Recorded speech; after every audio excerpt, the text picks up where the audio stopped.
Прийшли окупанти до нас в Україну, форма новенька, воєнні машини, та трохи поплавився їх інвентар. Байрактар, Байрактар. Російські танкісти сховались в кущі, щоб лафтем посьорбати довбані щі, та трохи у чах перегрівся навар. Байрактар,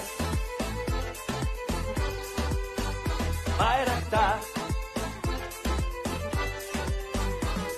Приперли зі сходу до нас барани для восстановлення великої страни. Найкращий пастух баранячих отар.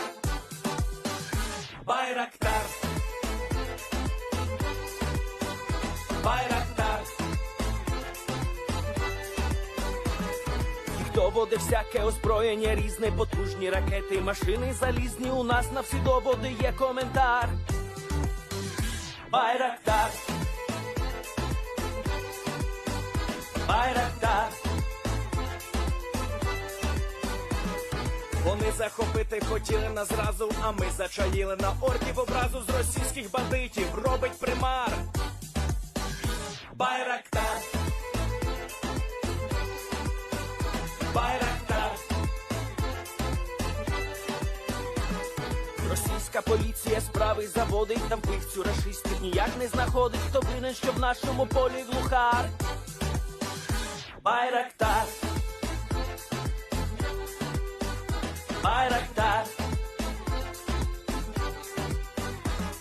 Веде пропаганду кремлівський урод, слова пропаганди ковтає народ, тепер нове слово знає цар. Байрактар. Байрактар. Байрактар. Байрактар. Байрактар.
Yes.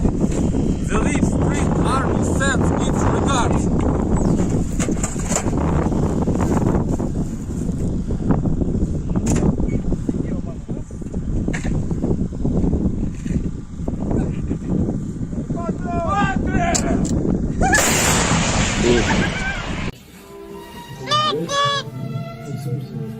О, бля!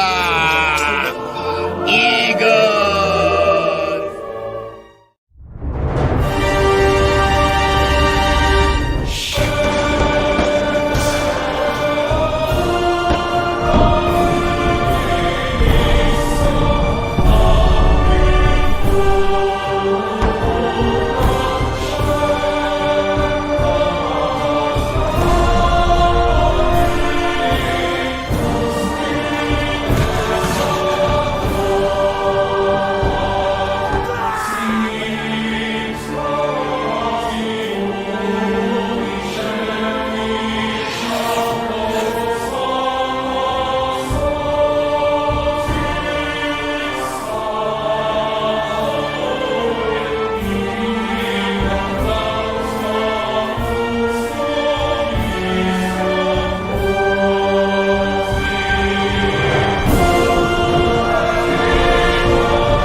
Hello everyone, I'm the Enforcer, and I'm accompanied by Enforcer Matt. And good evening, folks. It's Enforcer Matt, and welcome back today, 422 of the news, and it's good to see you all once again. And of course, we're going to be covering the past 24 hours of the news of the war in Ukraine, and starting off with the first thing to cover today, we're going to be moving into the area of Tula, where we saw that an S-400 crashed on the side of the road. Apparently, the driver, much like many Russians, has had a little bit of too much to drink, and decided that it was time to booze cruise in the S-400, which led to it going off-road and then flipping over. It appears that the driver was injured, and the S-400 has also been somewhat considerably damaged, and there are now efforts underway to recover the S-400. It most likely will be out of action for several months, so that way repairs can be brought onto the S-400, and then it will most likely be sent back towards the front lines or into Ukraine. But it appears that the Russians have been able to take out one of their own S-400s today due to drunken incompetence. With that, we're now going to be moving on from that little bit of news inside of Russia, and we're now going to be moving into the western area of Ukraine for a quick moment near Lviv, where we did see some short clips showing that there are Bradley APCs in Ukraine. And so without further ado, here's the clip. Also, we're going to mute that because that is just some trapaholic stuff. Walk with your boys. So you see a Bradley passing right there, and we can actually see loads of Bradleys on the side of the road right here. And from what we know, all of these video clips that we just saw, the two of them, were taken in western Ukraine. So this does finally confirm that the M3 Bradleys have made their way into Ukraine, but we have not seen them in use yet. We're still waiting to see the western tech, such as the Leopards, the Abrams, and also these Bradleys and Challenger 2s in action, and we have not seen it yet, but we believe that we'll probably be seeing all of this equipment in action here in the near future, most likely during the counteroffensive. They'll be coming up in about several weeks' time. At least we're hoping it comes in several weeks' time. With that, we're now going to be hopping right out of the western area of Ukraine and back into Russia, where we got some news today near the Belgorod highway that they were reading the wrong lines on the news. Of course, it's very easy to read the wrong lines when you don't really know what you're talking about, and you just read from a teleprompter. And to give a little bit of context to this clip, this is a Russian news reporter that is talking about the bombing of Belgorod that occurred yesterday. And of course, we have another video to show that we actually got better security camera footage today, which we'll be showing in a second. But he reads off the teleprompter, and I'm just going to let the video play. Also, from here forward, I'm no longer going to be reading the subtitles because it seems that it doesn't really seem to add much from what we can tell. So here's the clip. Специалисты закончили осмотр места происшествия. Дорожные службы сразу же начали убирать обломки с проезжей части проспекта Ватутина и эвакуировать поврежденные от взрыва машины. Современная боевая техника позволяет российским подразделениям ликвидировать экстремистов в зоне СВО с минимального расстояния. What the hell's that look at the end of the news clip, man? This guy looks like he's about to execute someone. Turn off the camera. Turn it off now. Dude, he says, cut the power lines, stop the spread of misinformation. But what's very interesting about it is that those last lines he read are very telling of what the Russian news companies still want Russians to hear when they listen to the news. He said, modern combat equipment allows Russian units to eliminate extremists in the area of a special military operation from a minimum distance. And that's why he did the double take right there. Well, more like the death stare at the camera, because, you see, the thing is that they didn't really hit anything in the special military operation. They blew up a block in Belgorod, and we actually have some additional footage to show tonight, once again showing how destructive the bomb was. And so, here's the clip. So here's the square where the bomb will fall. It actually falls somewhere where the mouse cursor is right now. Let me see if I can get the graphics. Actually, this is the best graphics quality we can get. We can see the car lot here where the fab will fall. We can see the fab has gone into the ground right there, throwing up a little bit of dust of the pavement. And it appears that some of the cars see that something is wrong, but none of them really respond all too well. And a lot of people decide that it's best to just keep on trucking. And so we can see them still driving past a literal embedded bomb in the roadway. And here in a second, right here, the bomb explodes. And we can see that it flung a car onto the roof of the store over here. It appears to have also flipped this car forward. And from what we understand, and I have a feeling this is a bit of a stretch, no one was killed in this bomb explosion right here. but it is still one hell of a bomb explosion. It was a 500-kilogram bomb that landed in the middle of Belgorod, in the middle of a busy road, and then exploded. It really is a miracle that probably only 1 or 2 people may have been wounded or killed, but it does show once again the incompetence of the Russian armed forces to be dropping bombs onto their own towns. And so with that, we're now going to be moving on from that clip. As y'all can see, the situation in Russia is certainly starting to deteriorate as time passes by, at least in terms of the public's trust in what they're doing in Russia. And with that, we're now going to be moving on into the area of Kyiv, and we heard some very interesting news in Kyiv today about the arrest of saboteurs inside of the city.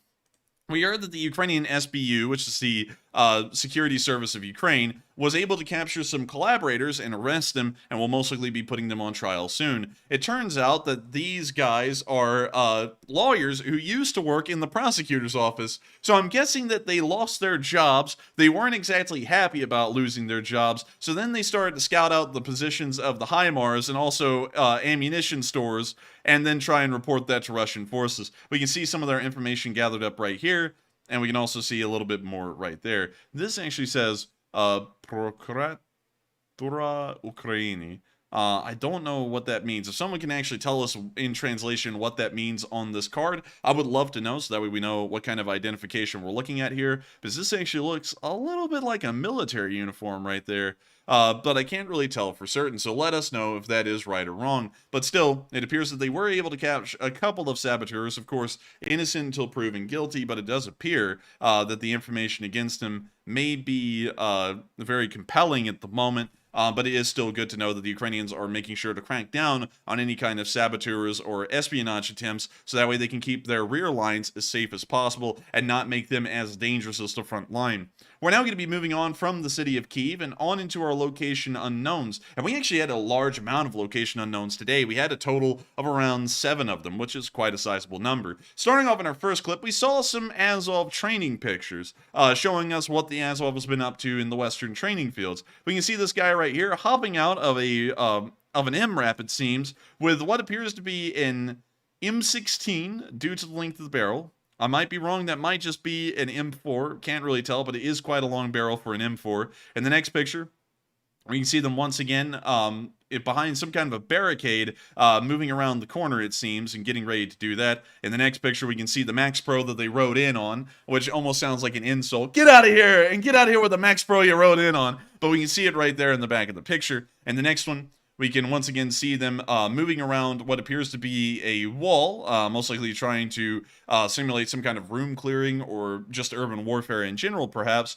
And then in the last picture, we can once again see them unloading from the Max Pro. And what's really cool about them is that, like a Ford F-150 or any modern truck for that matter, they actually have that little step ladder thing that allows you to get out of the back of the vehicle really easily instead of just jumping down, which is great to know because I sure do. Oh, because a lot of service members always complain that their knees got screwed over in the military, and with the Max Pro, your knees will be comfortable, except for probably the 90 to 100 pounds that they're carrying on their backs as they climb down out of the Max Pro on the steps that are built into the back door. With that, we're now going to be moving on from that little bit of location unknown news. Once again, very good to see that the Azov is still conducting that vital training and making sure to continue to keep their force strength the same and also build it up even further. And moving into our next clip of location unknown news, we also saw a Russian booby trap that was apparently built into a lighter.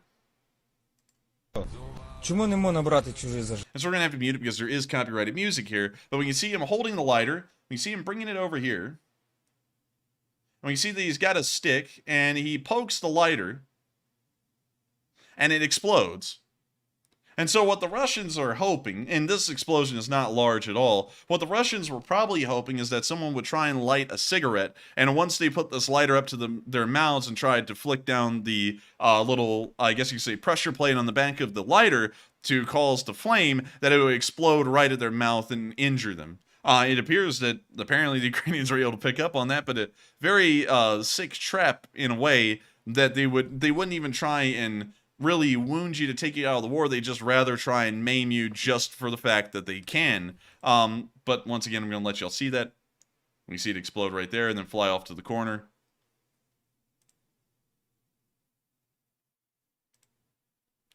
We can now see them showing the damage that was caused to the top of the lighter. Once again, not a massive amount, not really enough to kill anyone, but certainly enough to maim them and require them to have to take a hospital trip.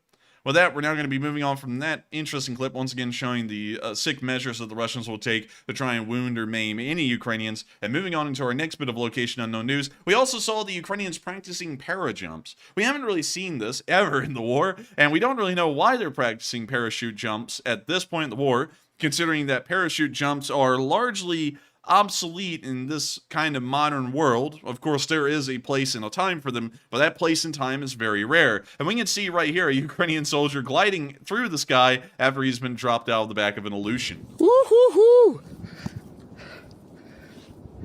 We can see he is having a fun time. Капец, воно We can see the стрёмно. rest of the paratroopers behind him also coming down to the ground as well. Does Ukraine have a lot of like paratrooper divisions? From what I understand, they have a lot of airborne brigades, but they don't really have a lot of transport aircraft to drop them off with. So most of them... This guy, I know it's stressful, like the adrenaline gets going from what I've heard, but this guy right here, actually, he's barely done this a few times. Oh, he probably hasn't done it a lot. I mean, like, even in the United States, I believe when I've asked people who were in, like, the 101st Airborne and the 82nd Airborne, they really only jump out of the back of planes, like C-17s, during jump training in basic or during their job training. And they really don't jump out of the back of helicopters much. Most of these guys, in reality, in these airborne units, will most likely be dropped off by helicopter instead of by aircraft, because jumping out of a helicopter near to the ground is much safer than having an Aleutian 76 flying thousands of feet in the air, being picked up by every single radar installation in the area, and that's firing a surface-to-air missile at it before it even gets to its landing zone. So they will probably never really do this again, but it is very interesting to see them conducting this training probably somewhere in western Ukraine, although we don't really know where. With that, we're now if people could work up the courage like me to simply jump out of the plane, I'm sure it's fun as hell to actually do that. But man, I tell you what, I don't know how these people like work up the courage to actually jump. I don't really know either. But I guess, you know, if you're in the plane and you're in the line, I guess you just kind of fall out of the door. I don't really know how you physically. I guess you're getting yelled at. So you're getting yelled at so loudly by the guy who's, you know, the jump master or whatever they call him. I guess they're just scared and jump out anyway. Dude, I remember some guy on our block who used to be called the Jump Master. But anyways, moving on from that little joke and getting on to the next one. We saw that on Easter Day, which was a while ago, I believe that was actually Monday of this week, or Sunday. Actually, it was Sunday of the last Sunday. We saw that the Ukrainians dropped some Vog 17s on the Russians for Easter. We can see their little outpost right here, and it appears that many of them are enjoying the Easter festivities. We can now see them showing off the bomblets that they will be dropping onto those pitiful Russians. And we now see the Russians running on infrared. We can now see a bomblet fall right on top of them. It appears to have been actually quite a sizable bomblet. And we can see the flash right there again. And we can see it right there as well. Quite a fiery little explosion. And now we can see that the house that they walked out of originally has burned completely to the ground, and it is good to see that the Ukrainians were treating the Russians to a special kind of Easter egg. I guess you could say that it was certainly explosive. And so with that, we're now going to be moving on from that terrible joke and on to the next bit of Location Unknown news, where we can see the Ukrainians hitting the Russians with an airburst round from an artillery piece. It appears to have caused significant damage to this infantry unit, and it also sounds like the Ukrainians in the background were cheering greatly at the loss of these Russian soldiers. You can see them standing by. 30.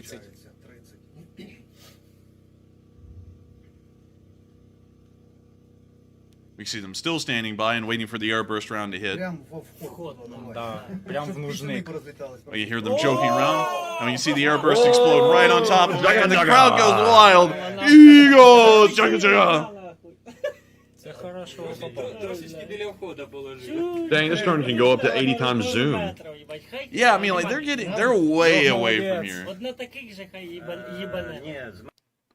And that's the end of the clip, but I gotta say, quite an impressive airburst round. I think that was the first one they ever fired in that direction as well, and it appears to have landed straight on top of the Russian infantry, taking out most likely a good amount of them, or wounding a decent amount, and putting most of that squad out of the war for the rest of it. And so with that, we're now going to be moving on from that interesting little bit of Location Unknown news and on into our next clip, where we saw some Ukrainian soldiers were actually saved by Russian snipers.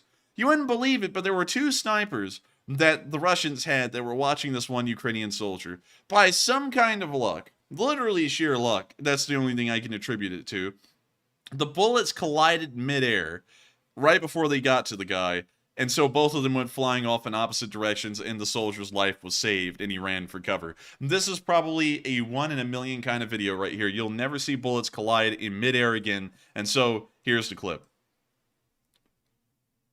When you see the bullets flying in right there from both the sniper and the other sniper that's not on camera, and you can see the bullets go bouncing around after they collide midair with each other, and the Ukrainian soldier goes running. We can see that in slow motion right there. They hit, and there they go in every direction, shattering on impact, and none of it hit the Ukrainian soldier.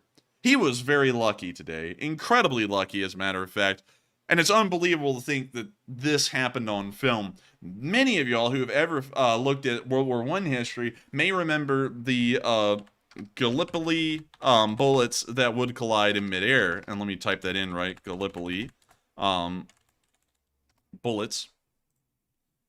And there we go. This is actually from the battlefield of Gallipoli, which was in the Dardanelles of Turkey during 1915, around this area right here, actually. The battle was incredibly bloody, and a lot of Australians and New Zealanders lost their lives on the battlefields on this small part of the Dardanelles. A lot of Turks would also lose their lives here as well, or Ottomans as they were called at the time. But during the ferocity of this battle, where hundreds of thousands would die over a very small amount of ground, the bullets would intersect. It happened a few times, actually. This is not the only time this happened during the Battle of Gallipoli or across the entirety of the First World War, but this is probably one of the most famous pictures that came out of the artifacts of the battlefield of Gallipoli, and it's crazy to see. We almost saw something like that happen in real life right here. Of course, the bullets came in at such a shallow angle, they more so deflected off of each other and shattered, but these two came at a perpendicular angle and literally just pierced each other, which is insane to see and crazy to know the odds that both of these snipers would end up, instead of improving their odds of taking out the Ukrainian, completely decimate their odds of being able to hit that Ukrainian soldier, which is very lucky for him. With that, we're now going to be moving on from that little bit of news and on into our next bit, our last bit of location unknown news, as a matter of fact, where we got the Russian casualty report for the day. And we can see that the losses are they're good. They're not exceptional in most categories, but they are good. Of course, we can see the Bobcat skid steer memes are flying in at good speed. Look, we got a little fireplace over there. 2 more for Matt. Sean with the fireplace, very nice. We see Martin D. I don't think that's a Bobcat related one, but pretty cool, pretty cool. He's trying to fit a peg into a round hole. And is that what I see, or is? Yeah, I think that's understand. what you. I think that's what you see actually. I think that guy is like a Russian bot or something. Yeah, it could be actually. Yeah, sitting there, isn't that so cool? But anyways, what the hell is happening to our viewers? Do you see this? Like, I don't know what's up. We went from 4,000 viewers to 2,000. It's a glitch. It's apparently a glitch. That's crazy though. Anyways, we can see that everyone's throwing in the Bobcat memes, which is great to see. We can also see this guy right here putting in a meme that says, "Life is grossly overrated," coming from the guy who does not appreciate any life at all. But still, yeah, moving on into the casualty report itself, we saw that 630 Russian soldiers have been wiped out over the past 24 hours, which is, of course, quite a decent number. It's not the highest we've seen in the war, but it is above the war's average of around 450. We also saw that 6 armored personnel carriers have been wiped out over the past 24 hours as well. This is actually a little bit below the war's average of around 8 to 10 per day, and it is not great, but it is good. We saw that 6 supply vehicles were also destroyed. Of course, great to see that 6 of them have been destroyed. Of course, an entire battalion tactical group on the line would need about 30 supply trucks to be able to supply itself from completely empty, so putting that into perspective, it is a decent number of supply truck losses, but once again, there are most likely thousands of supply trucks that have to be in action on the front line every single day on both sides. We also saw that only 1 main battle tank had been destroyed over the past 24 hours, 2 artillery systems, 8 drones, and of course the 2 Bobcat skid steers. But one thing that is very interesting about these losses is that while today has not been an exceptionally high day in most categories, the infantry losses are of course still pouring in, and it starts to beg the question, the Russians are at their breaking point, and how much longer can they really last? We know that they're running out of equipment, they're running out of firearms, they're running out of practically everything from start to finish, and we don't really know how long the Russian army can continue to survive with these kinds of losses. And we've been saying that every once in a while in the war, because these kinds of losses have never been sustained by a larger army in a modern war, and so we don't really know how much longer it'll be until the Russians have to officially call up another form of a partial mobilization to try and bolster the numbers of losses that they've been taking like this every single day of the war. And so with that, that is the casualty report for the day, and we're now going to be moving on from the casualty report and on into the northeast and covering the frontline news all the way from Svatove and all the way down to Zaporizhia. But before we get into any of that, we have to cover the polls. Matthew's been throwing up some really good polls, and so we have to get into them. And so with that, what do we got, Matthew? All right, and of course we have 3 polls to address, and the very first one we have says, Stoltenberg of NATO says that NATO allies have agreed Ukraine will become a member after the war is over, and what are your thoughts? It's a pretty unanimous poll. 78% said great news, Ukraine will be NATO one day, 6% said unsure, 7% said I don't believe it, it's just talk, and 8% said Ukraine needs to be in NATO right now. And I have to say that I am quite shocked that he was able to get everyone to agree beforehand that Ukraine will certainly be in NATO, NATO after the war is over, because that's not very easy to get everyone to agree on something like that. So if it is true, I would say great news, and that's really good that Ukraine will be in NATO while I talk like a Swedish person. And Enforcer, what say you? I would have to say that is absolutely great to hear that they will be in NATO, at least according to Stoltenberg, and I really think that he is backed up by the decisions of all of the countries that have been a member of NATO. We have heard really no opposition to the idea of Ukraine joining NATO after the war, and it appears that a lot of people are either supporting the Ukrainians to try and make that a reality sooner, or they are in the process of just backing them up verbally. But most countries that are a member of the NATO alliance, in fact, as far as I can think of, pretty much all of the countries in the NATO alliance, in one way or another, have provided some kind of material support to Ukraine to help them out, which does show that they most likely, if not definitely, back them up for NATO membership. And so with that, I hope that does address that poll fairly well, and we are on to the next one. And the next poll says, the Russian Foreign Ministry says that NATO statements on Ukraine are dangerous, and is it another empty threat? 86% said yes, it is more empty threats, 6% said unsure, 5% said it could be more than that, and 3% said no, Russia is serious on this one. And of course, Russia is always making these type of statements, and I think it's simply bluffing once again. Russia isn't going to do anything. There's really nothing they really can do. So Enforcer, what say you? I would say that the Russians, once again, are just making the idle threats. Much like Matthew said, I don't really think there's much behind them, because they've been making threats like this over the entirety of the war, and they've never followed through on a single one of them. And so with that, I hope we address that poll fairly well, and we are on to the next one. And also, folks, please remember, if you do have a live chat question, you can send it to @EnforcerMatt in the chat, and I'll add it to the spreadsheet, because right now I have 4, and it's not a lot. But anyways, our last poll says, do you think Ukraine is purposefully stalling before launching the counteroffensive?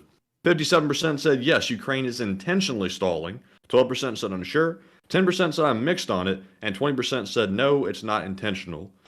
And on this one, I'm going to be with the 10%.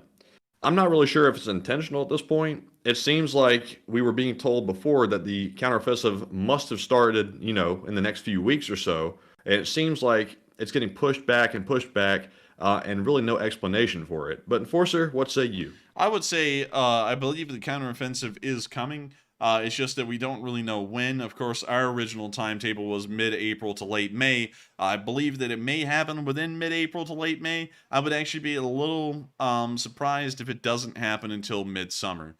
So I would have to say it's most likely on the way. Although we, of course, never really know for certain. It has been running around the circles, though, both in Russia and Ukraine, that it is on the way. It may be happening sooner than many people think, but once again, we'll never know until it actually kicks off. We really had no inkling that the Balaklia offensive was going to happen until a day after it was happening, and the Ukrainians had already liberated Izyum, Balaklia, and were well on their way to Kupiansk. And so with that, I hope that does address that poll fairly well, and we are on to the next one. All right, and we're now moving into our Super Chat questions because we are all out of polls. And the very first one goes to none other than Mark, PFC of the LSA, and he hasn't re-promoted himself to General yet. And Mark, you are due for another promotion. He puts in a $120 donation, and thank you so much for the support. And he says, did you see the arrow symbology on the Bradleys, etc.? And I thank you so much for the massive amount of support, Mark, and helping this channel to keep on running. And yes, I did see that. We've been seeing that all over the place, actually. And I believe that this new symbol, and let me go try and find, oh yeah, it was over in Western Ukraine. Let me go over there. I believe that this new symbol, the arrow symbol, is actually supposed to be an indicator of units that will be involved in the offensive.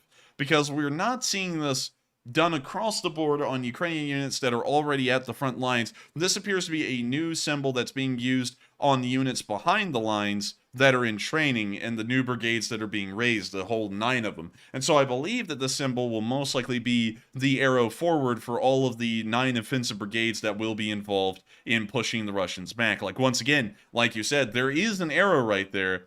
And we haven't seen this on any frontline units yet. That may change in the future, but it appears that this may be entirely relegated to the units that will be involved in the offensive, kind of as a way to show that these units, of course, because if you notice, all of the arrows are not facing backwards on any of these vehicles. They're facing in the forwards direction wherever they're going. They're going to be going forward and not backwards. So that may be the reason why these arrows are all over the place and why they're on these vehicles like that. But we have been noticing that, and it is honestly, to me, I think this is a really cool symbol, just a forward arrow. I don't know why, but it is pretty neat.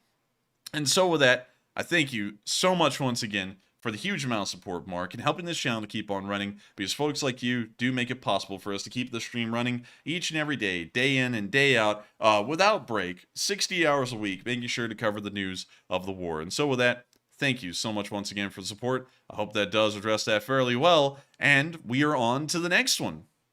And the next one goes to Chase Matty, who puts in a $20 donation, and thank you very much for the support. He says, hello from Moline/Rock Island, Illinois, home to Rock Island Arsenal and John Deere. At my job, we export John Deere skid steers, and they are pretty nice. And of course, I've seen John Deere farming equipment in Ukraine. And I have seen John Deere farming equipment in Ukraine, and this is the 4 cities, actually. We've been here before to the Rock Island Arsenal. Because I was like, I swear we've been here because we looked at the atomic cannon right here.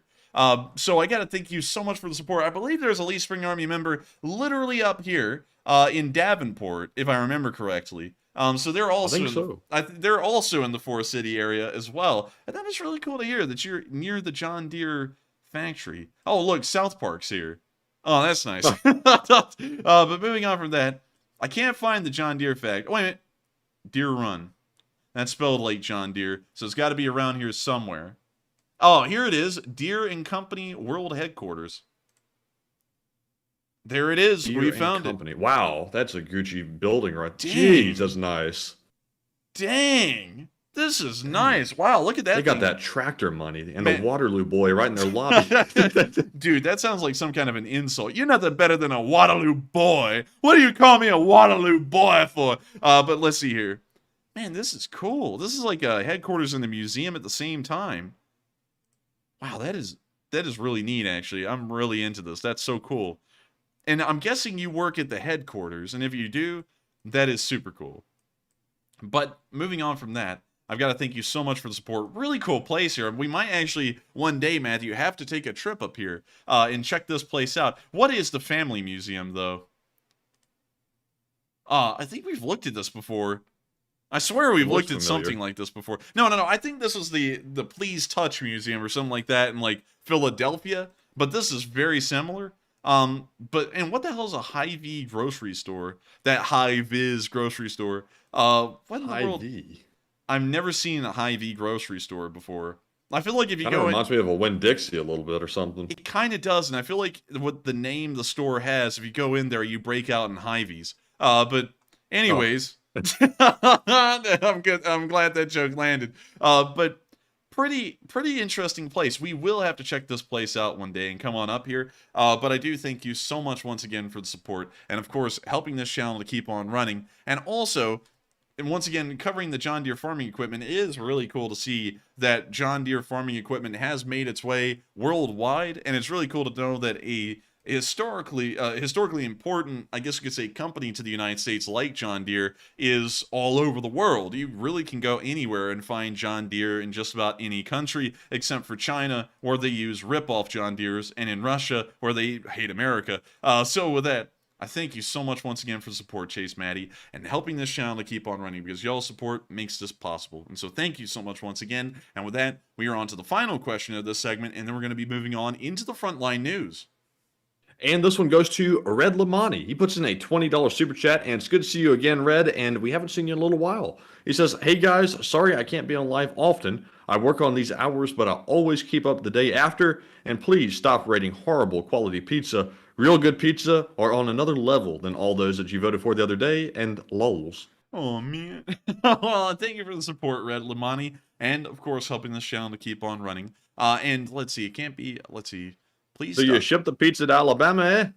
Can you ship the pizza to Alabama, But yes, I would say that Papa John's, Domino's, Pizza Hut, they aren't the best pizzas out there. Local brands can beat out any of those chain brands, but one thing you can always guarantee is that everyone in the country probably has access to those three pizza restaurants. They may not have access to every local mom and pop shop, and that doesn't mean that they're bad. It just means that we really can't vote on them because we can't throw in the thousands of mom and pop pizza shops that are out there on the poll, sadly. But you do have a point, and I would definitely agree with you. Maybe we need to make a video review channel, Matthew, where we go into sketchy places with things happening behind us, like police standoffs and hostage exchanges and things like that, and try and eat pizzas in the middle of the street. I feel like that would be a very successful channel idea. Let us know what y'all think, and of course I'm just kidding, but still, thank you so much once again for the support, Red Lamani, and I completely understand sometimes folks like you have to go and do things outside of the stream, and I thank you so much though for dropping by and watching this live and also supporting this channel and helping us to keep it running. And so with that, thank you so much once again. I hope we addressed that fairly well, and with that, it's now time for us to move on out of the location unknowns and the question segment and on into the frontline news. Starting off in the Northeast, we have not seen any major developments in the Northeast at this moment. It appears that the front line is largely stable in this area. However, we did see a couple of actions today taken by Ukrainian forces that did show that they are still inflicting losses on the Russians, although it doesn't appear to be a part of a wider frontline plan. It may just be company-level actions intending either to destroy the Russians that they find in front of them, or to maybe push them back to a very small degree. And so right here we can see that they were able to destroy 2 infantry fighting vehicles in the area around Kuzmivka. And so here's the clip. We can see the APCs right there. We can see the first one getting hit on the right side, pieces flying up and smoke billowing off of it, showing that it has in fact been destroyed. And we can see the second APC has now backed up a little further. We can see some of the crew moving back in that direction towards that APC, and now we can see the second one get hit and destroyed as well. About $1 million worth of APCs were lost in this video, and many Russians were harmed. But with that, that's the end of the clip, and you can see right there that the Russians certainly did get a decent amount of losses inflicted on them today in the small actions near the Kuzmivka direction. We're now going to be moving on from that clip and on into the next one, down towards the area of Novomikhailsky, where we saw some Ukrainian soldiers showing how do they eat. And they eat well.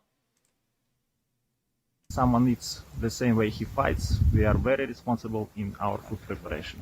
We have 2 cooks who are responsible for the food preparation. They are very skilled and they really have talent for this. Talking about borscht, we can say that it is really a universal dish. It has meat, vegetables, and includes all necessary elements, such like proteins, fats, carbohydrates, and of course it is tasty. Couple of minutes and our masterpiece is ready. Besides being a father for my soldiers, I'm also a mother for them. That's why it is very important for me that all of them are sated. Borscht is ready. Let's see what we have.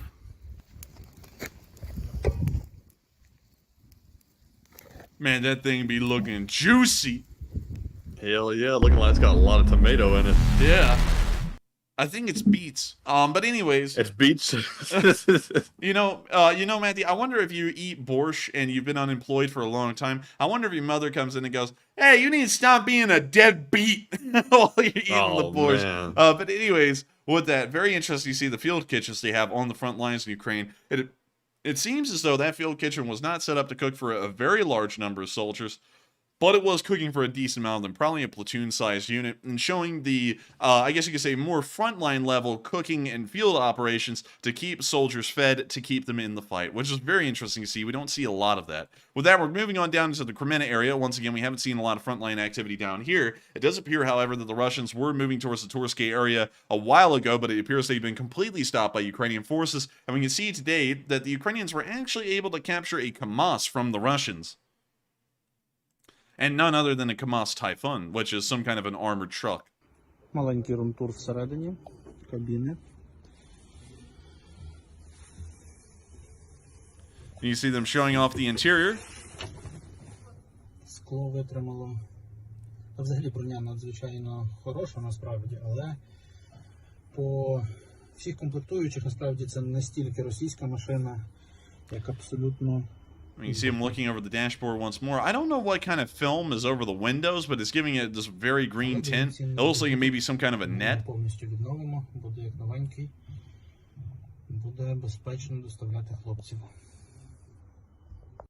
Отже, 80-та бригада. We see the back of the armored truck.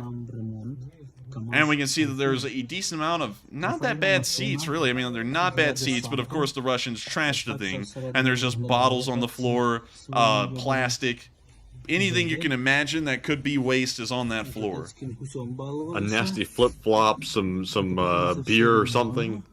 Probably some straight-up vodka was in that bottle at one point. І повернемо законним власникам. It's like a Geiger counter on the wall. So that way, if you drink too much alcohol, then you see how radioactive you are because it's poorly made in, like, Chelyabinsk or something like that. But anyways, that's the end of the clip, and it is very interesting to see this captured KAMAZ Typhoon and the kind of condition it's in, which is certainly not putting the fun in Typhoon. With that, we're moving on from that little clip near Kremenna and on into the rear lines near Izyum, where we can see long after the counteroffensive around September of last year that pushed the Russians out of Izyum, the remains of the battlefield are still there, and the damage still exists to this day. Piano in the apartment of Izyum, in that building, 5-story building, which was destroyed by a Russian missile in March 2022. A piano on which people played the music, books which they read, which no longer are there, the piano which no longer will play any sounds, and this apartment which is totally destroyed. 52 people have died in this building. Half of it have collapsed after Russians made an aviation strike on that building and on another one that you can see also, March 2022. This is a piano above the abyss. It still stays miraculously above this abyss. Izyum, Eastern Ukraine. Pain. And that's the end of the clip, but once again showing the remains of the battlefield that once encompassed the area of Izyum.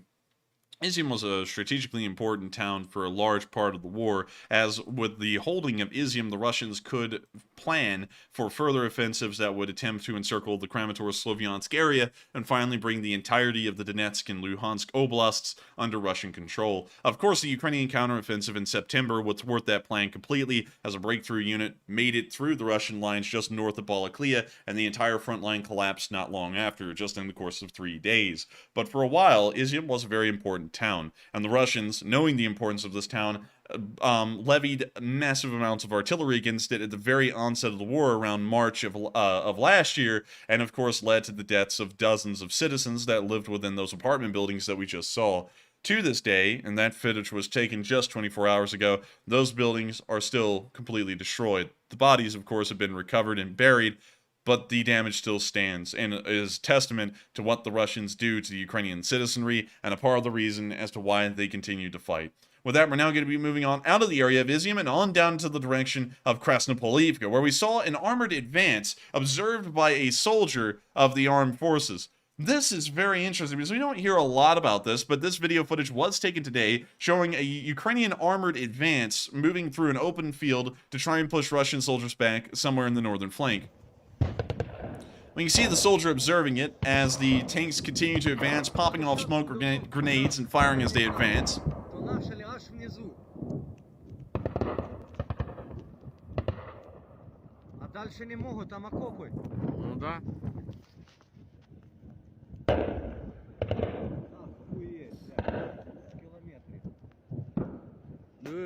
Аж куда ебать. Что, отступает? Ну, отработали, сейчас будут. We can see the tanks still continuing to advance. A large group of them sporadically firing as they continue forward. And that's the end of the clip. And showing how the Ukrainians are still fighting the Russians head-to-head even on the open plains. But we do not know if this has resulted in any kind of pushback because once again, before I ran the stream tonight, this map had not updated, so I hadn't really been able to see today's map update, and it appears that it has not changed even now that I've refreshed it. So it seems as though the Russians and the Ukrainians have made no frontline changes today, so it appears that while this was advancing onto Russian lines quite easily and taking very little losses, it may have not resulted in any kind of meaningful frontline changes in that area. With that, we're now going to be moving on from that clip and on down into the city of Bakhmut itself. Over the past 24 hours, of course, much like every other part of the front line, we have not seen any Russian advances whatsoever that have actually been pushing the Ukrainians once again further and further out of Bakhmut, and further reiterating the idea that the Russian army must be at its breaking point. At this point, it's hardly hanging on by a thread. They can hardly supply the forces in Bakhmut. They can hardly supply the forces really anywhere for that matter, especially anywhere that is not Bakhmut. And when you see that once again, this lack of supplies, lack of training, and lack of equipment is leading them to not being able to make any kind of meaningful advances over the course of an entire day. And once again in Bakhmut, the Ukrainians valiantly hold against the Russian forces who are once again overflowing in hordes onto the Ukrainian lines, yet they're still not breaking them. And so moving on into the first bit of information we had, we actually got to see the 0056 road that was leading into Bakhmut near Kromove. This road has been talked about a good bit, and many people have actually asked questions about this road here on this channel and asked, is this road usable? And up until now, we said yes, but we got information today that shows that the road is most likely not usable any longer. This is a satellite picture taken of the 00506 road that is leading into Bakhmut. This is most likely about a mile or two north of Kromove, and we can see the massive trench works that's been made by the Ukrainians and the Russians that's currently been fought over, and the amount of artillery that's been fired onto this area. This almost looks like a colored picture of a World War I front line, and it may as well be with the massive amounts of trench fighting and the massive amounts of artillery that are being used on this hillside. This is about the farthest perimeter that we know of on the western ridgeline, and this is what the Ukrainians have been dealing with in this area. But you can also see that the road around the curve has been heavily shelled, which apparently shows that they may be having troubles moving vehicles through this area, and it also appears to now be an active battlefield, or an active front line for that matter. And so we can assume that the 00506 road through Kromove is now shut down, and the only way for Ukrainian forces to move into the city is through the Highway of Life, also known as the T0504, and also the small country road in between the T0504 and Bakhmut city. Once again, very interesting to see because we've not seen a lot of satellite footage showing us what the western ridgeline really looks like or what the situation is up there. Moving on into the city itself, we can see that the battles are still continuing inside at Bakhmut in the northern perimeter as we saw Ukrainian soldiers fighting in this direction. You can see them moving through the town. And we're going to have to mute that because now I hear copyrighted music. You see them moving on forward into the battle as the buildings around them burn. Of course, these brave Ukrainian soldiers continue to hold this city tooth and nail, and hopefully will continue to keep on. With that, we're moving on to our next clip from Bakhmut, where we also saw continued fighting in Bakhmut. This video was actually taken by the 97th Battalion of the 60th Mechanized Brigade, and so here's the clip. Same song, and we're going to have to mute it, but when you see the burned out buildings nearby as the squad continues to advance forward, interesting enough, this guy does not have a helmet. Which is one of the first times we've seen a Ukrainian soldier on the battlefield that does not have a helmet.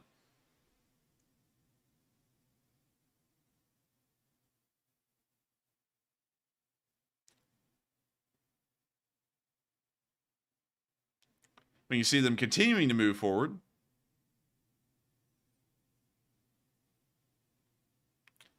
You see them looking back at the burned and destroyed buildings around them as they make their way through the town and up into the battlefield, but once again, the forces in this area are holding and making sure to engage the Russians and try and keep them at bay for as long as possible. We're now going to be moving on down into the southern end of the city, south of the railway station, where we saw some close fighting in the Bakhmut city area.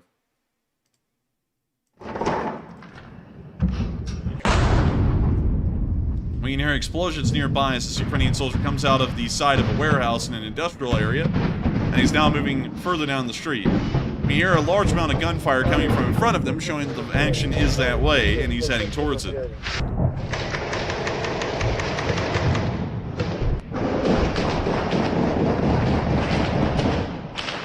Рыбак, навалите, навалите!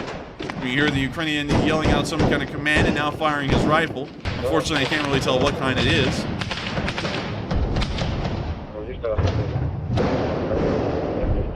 We now see him moving forward down the warehouse. Старый, кроем, выноси!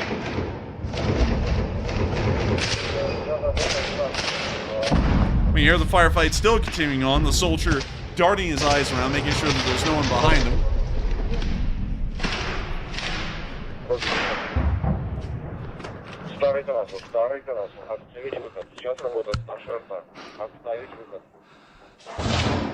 Ляг, блядь!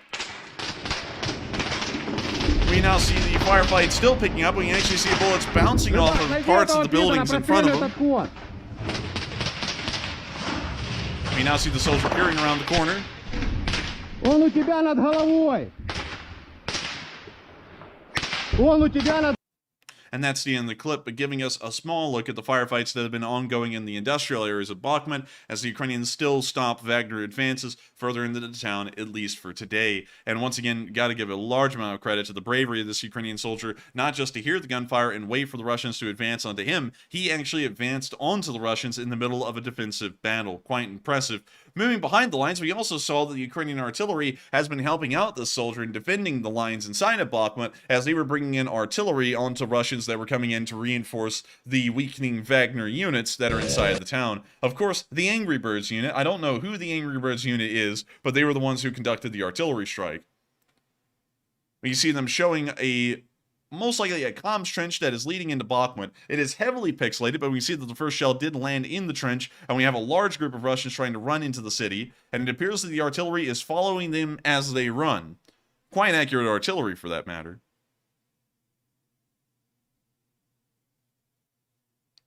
We can now see some Russians who appear to be wounded or taking a nap. And when you see the artillery still landing directly into the trenches as further reinforcements try and make their way on up.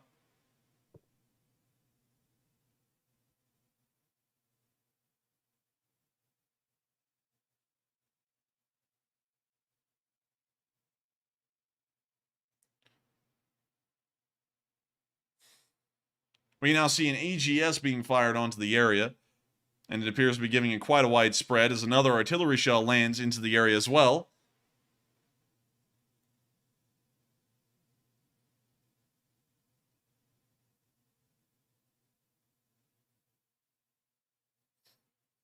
We now see AGS is once again landing on top of the Russians who are trying to get into the town, and it appears that they are being pinned down at least, and several of them have been wounded and taken naps. We can now see a Russian making a break through the open as more AGS rounds land nearby. It appears that they did not get them, but we can see even more AGS rounds coming down on the Russians who are still sitting behind, as they now try and break through the open over the road to the other part of the trench line. We now see the AGS is landing nearly right on top of these guys as they're moving in, and it appears that the Ukrainians are trying to adjust their fire to where it will land directly into their path where they're running. We can now see, once again, that the AGS fire is getting a little bit closer to the Russians as they run, one just landing about 5 yards away. We can actually see one almost land right on the other side of the trench right there. And at the end of the clip, we can see the drone looking out into the distance in Bakhmut again, and we can see some fire and smoke billowing up from where the active firefights are currently. And once again showing the intensity of the Battle of Bakhmut and how the Ukrainians are still holding it 7 months in. Moving on into our next bit of news, a little bit further behind the lines, we saw the Ukrainians actually sheltered a goat in their trenches, most likely trying to save it from the Chechen Kadyrovites, but luckily, those have not been seen for quite a while. We hear the barrage right outside as they're sitting inside this basement, and we see the goat, or the sheep right there. That's a goat. That yeah, might be that's a sheep. It might actually be a sheep, yeah.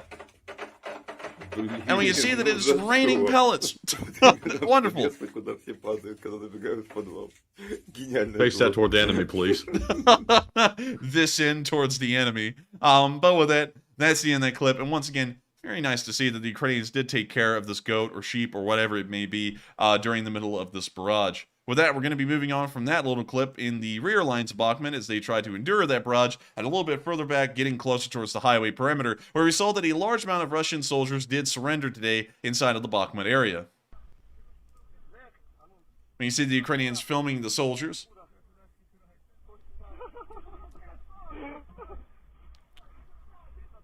and showing that there's maybe about 4 or 5 of them right here. He said, "Are you normal?"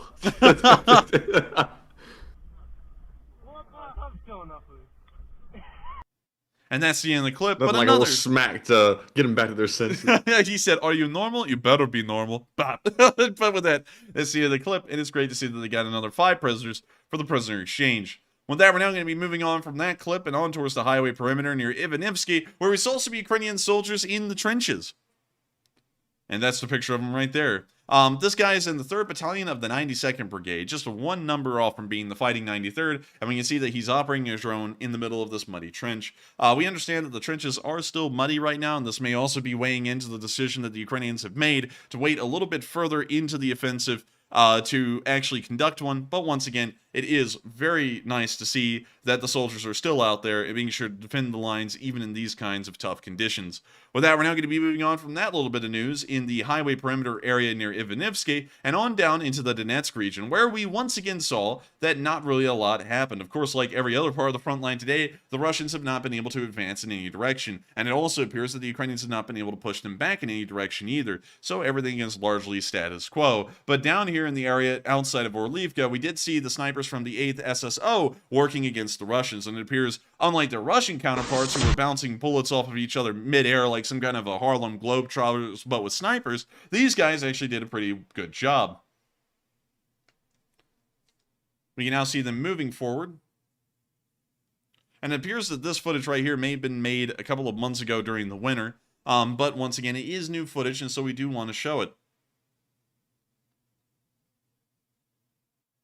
We can see them advancing forward. Not a lot of light. It may be early in the morning or later in the day, and we can now see the infrared footage of them lining up the Russians to get hit. We now see them hitting the Russians.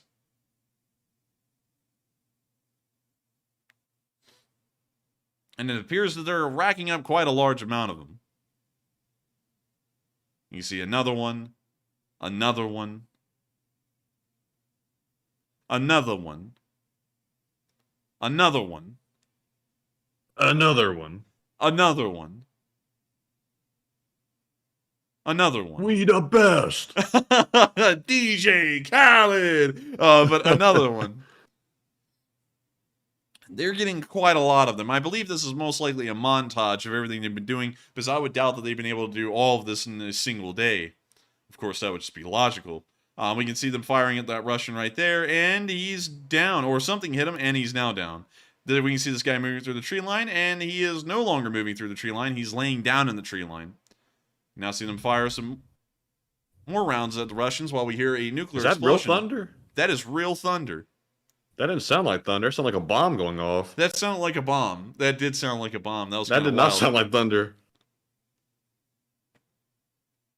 That wasn't on the video, was it? No, it was not. It was actually outside. Huh. So that was really close to us.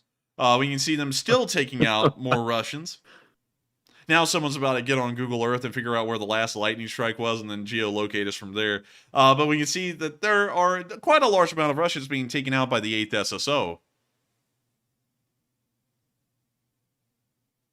Oh, watch it be like the SWAT team outside the door or something. Maybe.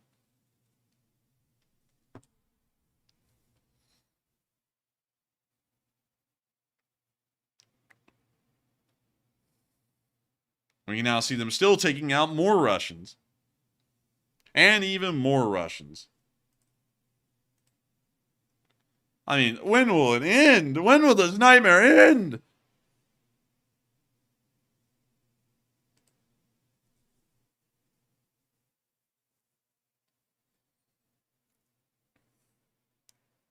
We see them still heavily hitting the Russians.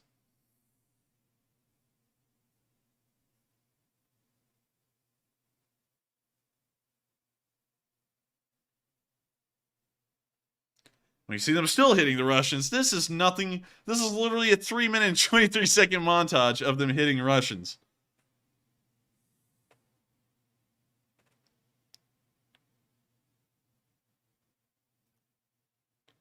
And so with that's seeing the video, but a very impressive montage by the 8th SSO as they were able to wipe out a large amount of Russians with their impressive sniping skills. We're now going to be moving out of the area of Orlivka and on down towards the area of Shiroka Balka, where we saw a tank getting hit with an anti-tank weapon. Believe it or not, anti-tank weapons can take out take out tanks. Here's the clip. We can see the Russian tank rolling forward. We can see a Ukrainian strutting with his massive balls out of the tree line to line up a shot on the back of that tank. He then fires, hitting the tank and freaking it out. The driver is now going full forward. The turret's sideways. The gunner may be unconscious or completely knocked out. It actually appears they're bailing out. The other turret scraped the other one and knocked its barrel alignment off. We can see the second one hitting that tank, and then we can see an ammo detonation most likely happening right there at the end of that clip. Really interesting to see, though. We watched one tank screw over another and then get blown up. Typical Russians. And so with that, we're moving on from that clip and on into our next one a little bit further down the line and in the area of Avdiivka, where we saw the 36th Marine Brigade destroying the Russians there. We haven't seen a lot of frontline activity anywhere today, but of course, losses are being racked up everywhere. We now see the Russians under the bridge as the Ukrainians point them out. And we can see the bomblet falling on its way. And now see the bomblet looks like that Norfolk Southern disaster. It kind of does, doesn't it? Yeah, with a little war added to it. Looks like a little bit of East Palestine. Nobody can get better than East Palestine. We can see them dropping even more bomblets. And it appears that they are quite accurate. You see all of the sticks and debris around the bridge, and it appears that they're trying to drop it right into the sticks and debris to try and hit them as accurately as possible. You can even see they're calling in artillery. Wow, he's literally already in a grave. He really is, and it missed. And it looks like he's just kind of chilling there. It doesn't really seem like he wants to get out. But the Ukrainians are going to get him out, one way or another. And it looks like they did. Oh dear. Oh dear. And so we're going to close that one down. It's still interesting to see that the 36th Marine Brigade has been hitting the Russian forces near the Avdiivka direction. And moving on to our next clip, we also saw a T-72B on the southern end of the town getting hit today. And here's the clip. And we have to mute that because Masilala. And so we can see the tank pulling forward. Of course, this was filmed by the 59th Brigade, showing they were the ones to get the hit on this tank and destroy it. We now see them hitting. Don't take our cafe music away from this footage. Man, you know I gots to. And we can see the ATGM hitting the T-72B right there, causing it to go alight. And it looks like the crew has bailed and the tank is now on fire.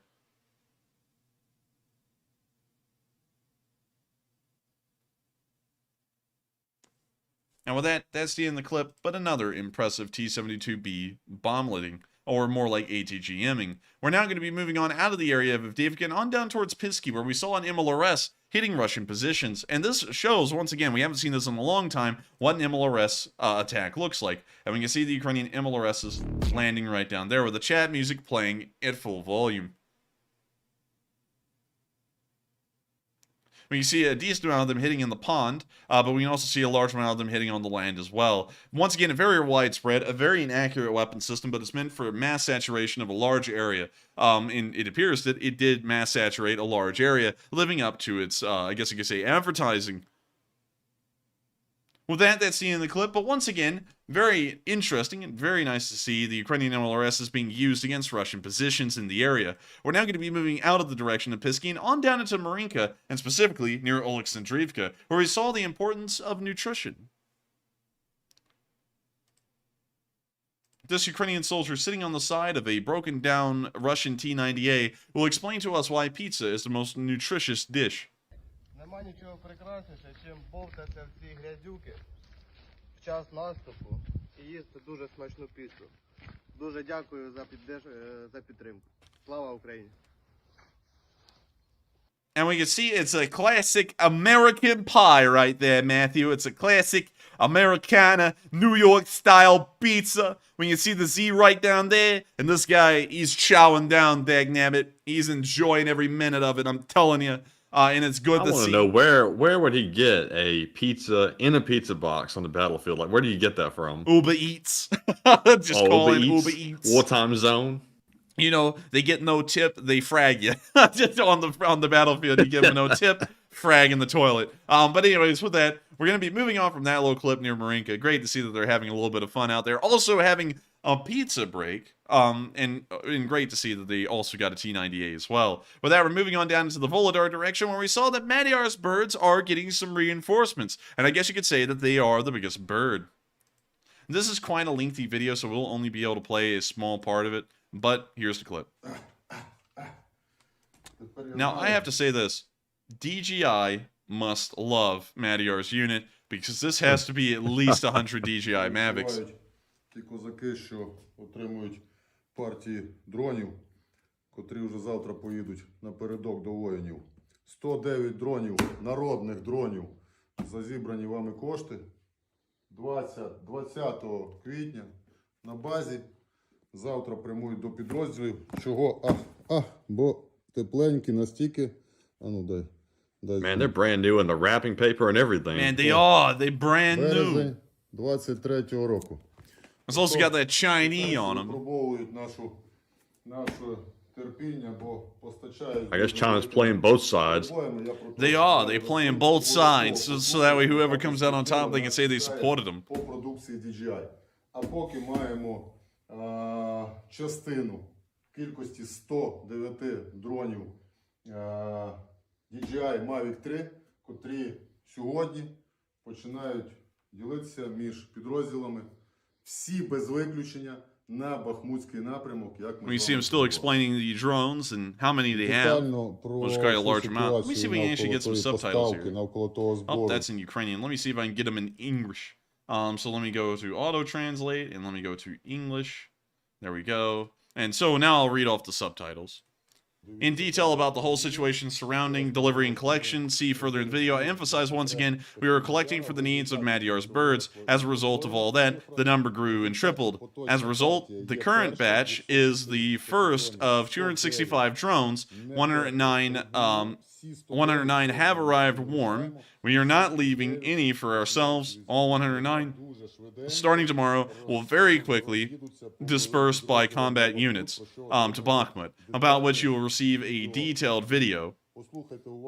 Listen carefully to my comments in this video. I reveal a number of important, for the military, for volunteers, for benefactors. The questions also concern the prospects with those civilian drones and about the project of Maria Berlinska, which was launched, which is very important according to common knowledge of kamikaze, and about various other issues that concern the direct activity of the Madyar birds and flying units.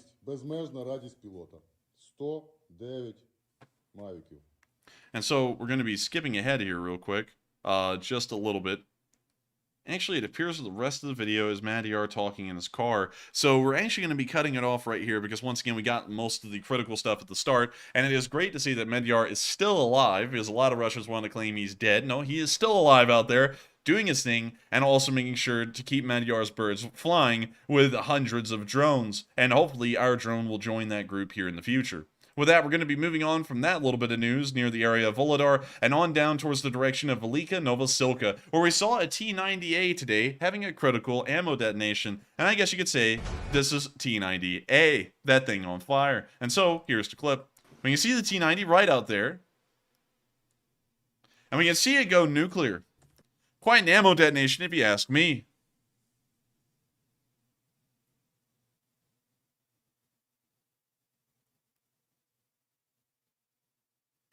We now see another artillery round exploding somewhere around here, and that's the end of the clip. But that T-90A is well and good gone. And so with that, that's the end of that clip. And we're now going to be moving on even further down the southern front and into the direction of Irkiv, where we saw the Ukrainians destroying the Russians near this part of the line.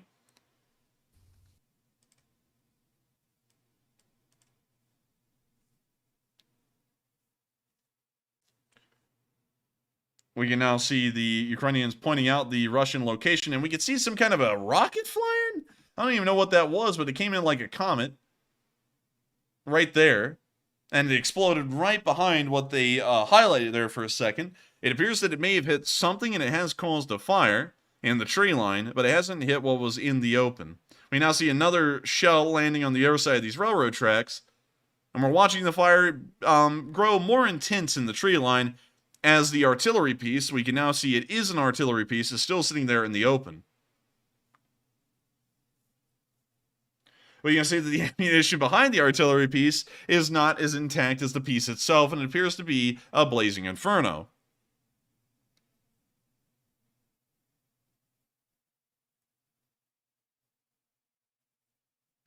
We can see the fire continuing to blaze. And that's the end of the clip, but still great to see that the Ukrainians were able to attack this Russian artillery piece and make sure to get rid of it so that way the Russians could use it no longer. And so with that, believe it or not, we have covered all of the news north to south, east to west in Ukraine today. And so without further ado, it's time for us to move to Kyiv to cover the speech from President Volodymyr Zelenskyy here on day 422 of the war in Ukraine. And so here's the speech from President Volodymyr Zelenskyy. Speech!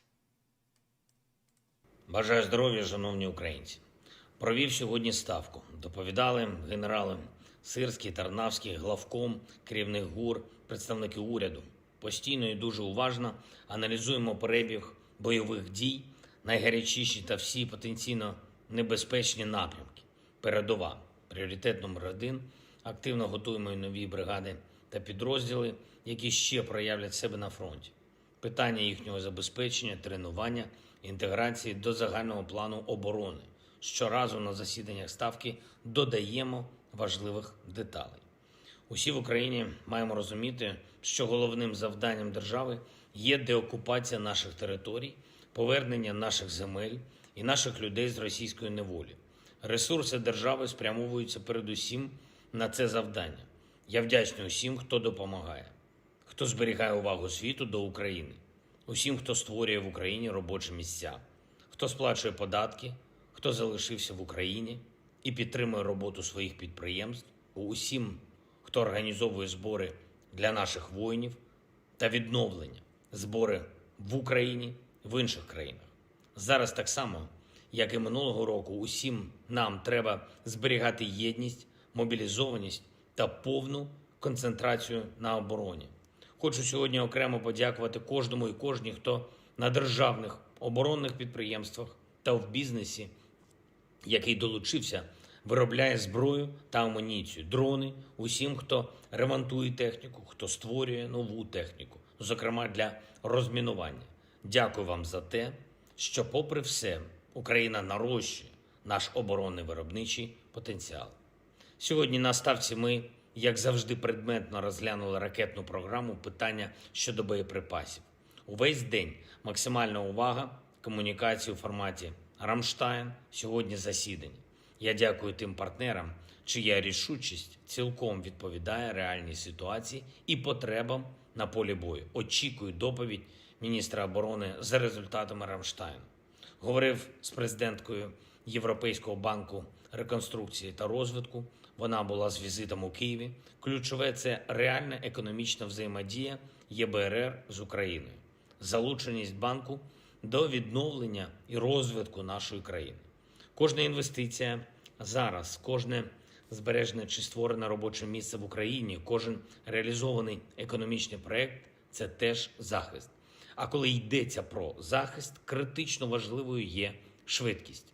Звернули увагу ЄБРР, зокрема, на нагальні потреби у відбудові, на житлове будівництво, на інвестиційні можливості в Україні. Працювати з Україною та в Україні саме зараз – це реалізувати саме ту місію, заради якої і був створений ЄБРР. Провів сьогодні і спеціальну нараду щодо тих заходів, передусім міжнародних, які мають відбутись найближчими тижнями і місяцями. Ми детально опрацьовуємо зміст кожного заходу. Україна і наші воїни не мають часу на формальну політику та будь-які непрактичні речі. Кожен захід, кожні переговори, зустрічі мають дати конкретну допомогу обороні, мають конкретно посилювати наших воїнів і захист наших цінностей.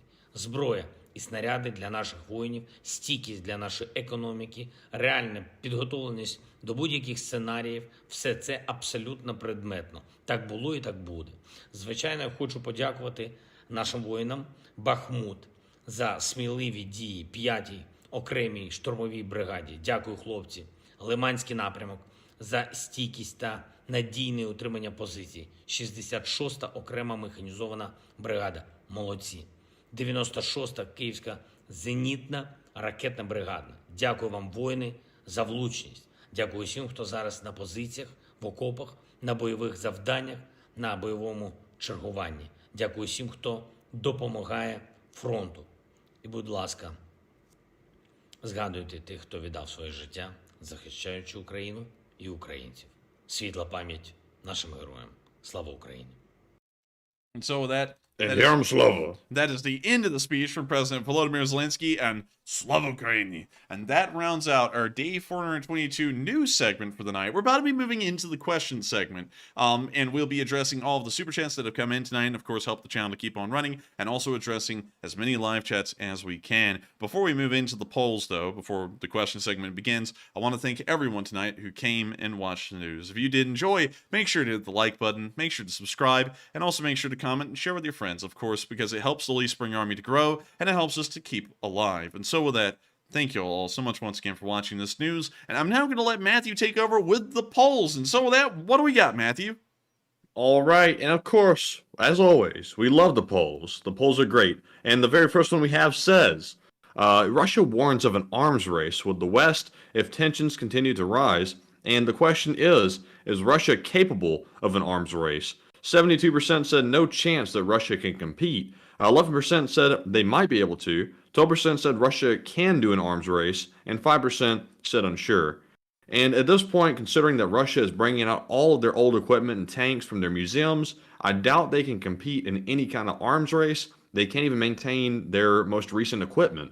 So, I don't even know what they're saying with this. It's just more delusional statements coming out of Russia. So, more of the same. But Enforcer, what say you? I would also have to agree. There's no way in hell the Russians could ever conduct an arms race at this point. They have no funding. They have about a $60 billion annual budget. They have no technology or industry sector that could allow them to create advanced computer technologies that would lead them to be competitive with Western equipment. So there's really no way for them, just due to those lacks of two basic elements right there, to get into an arms race with the West. Unless if they call creating, like, maybe 4 prototypes an arms race, there is no way for them to get into an arms race. Let me demonstrate with just one example. The F-35, and so far 900 of them, 900 of these aircraft have been built as of April 2023 alone. 900 of them.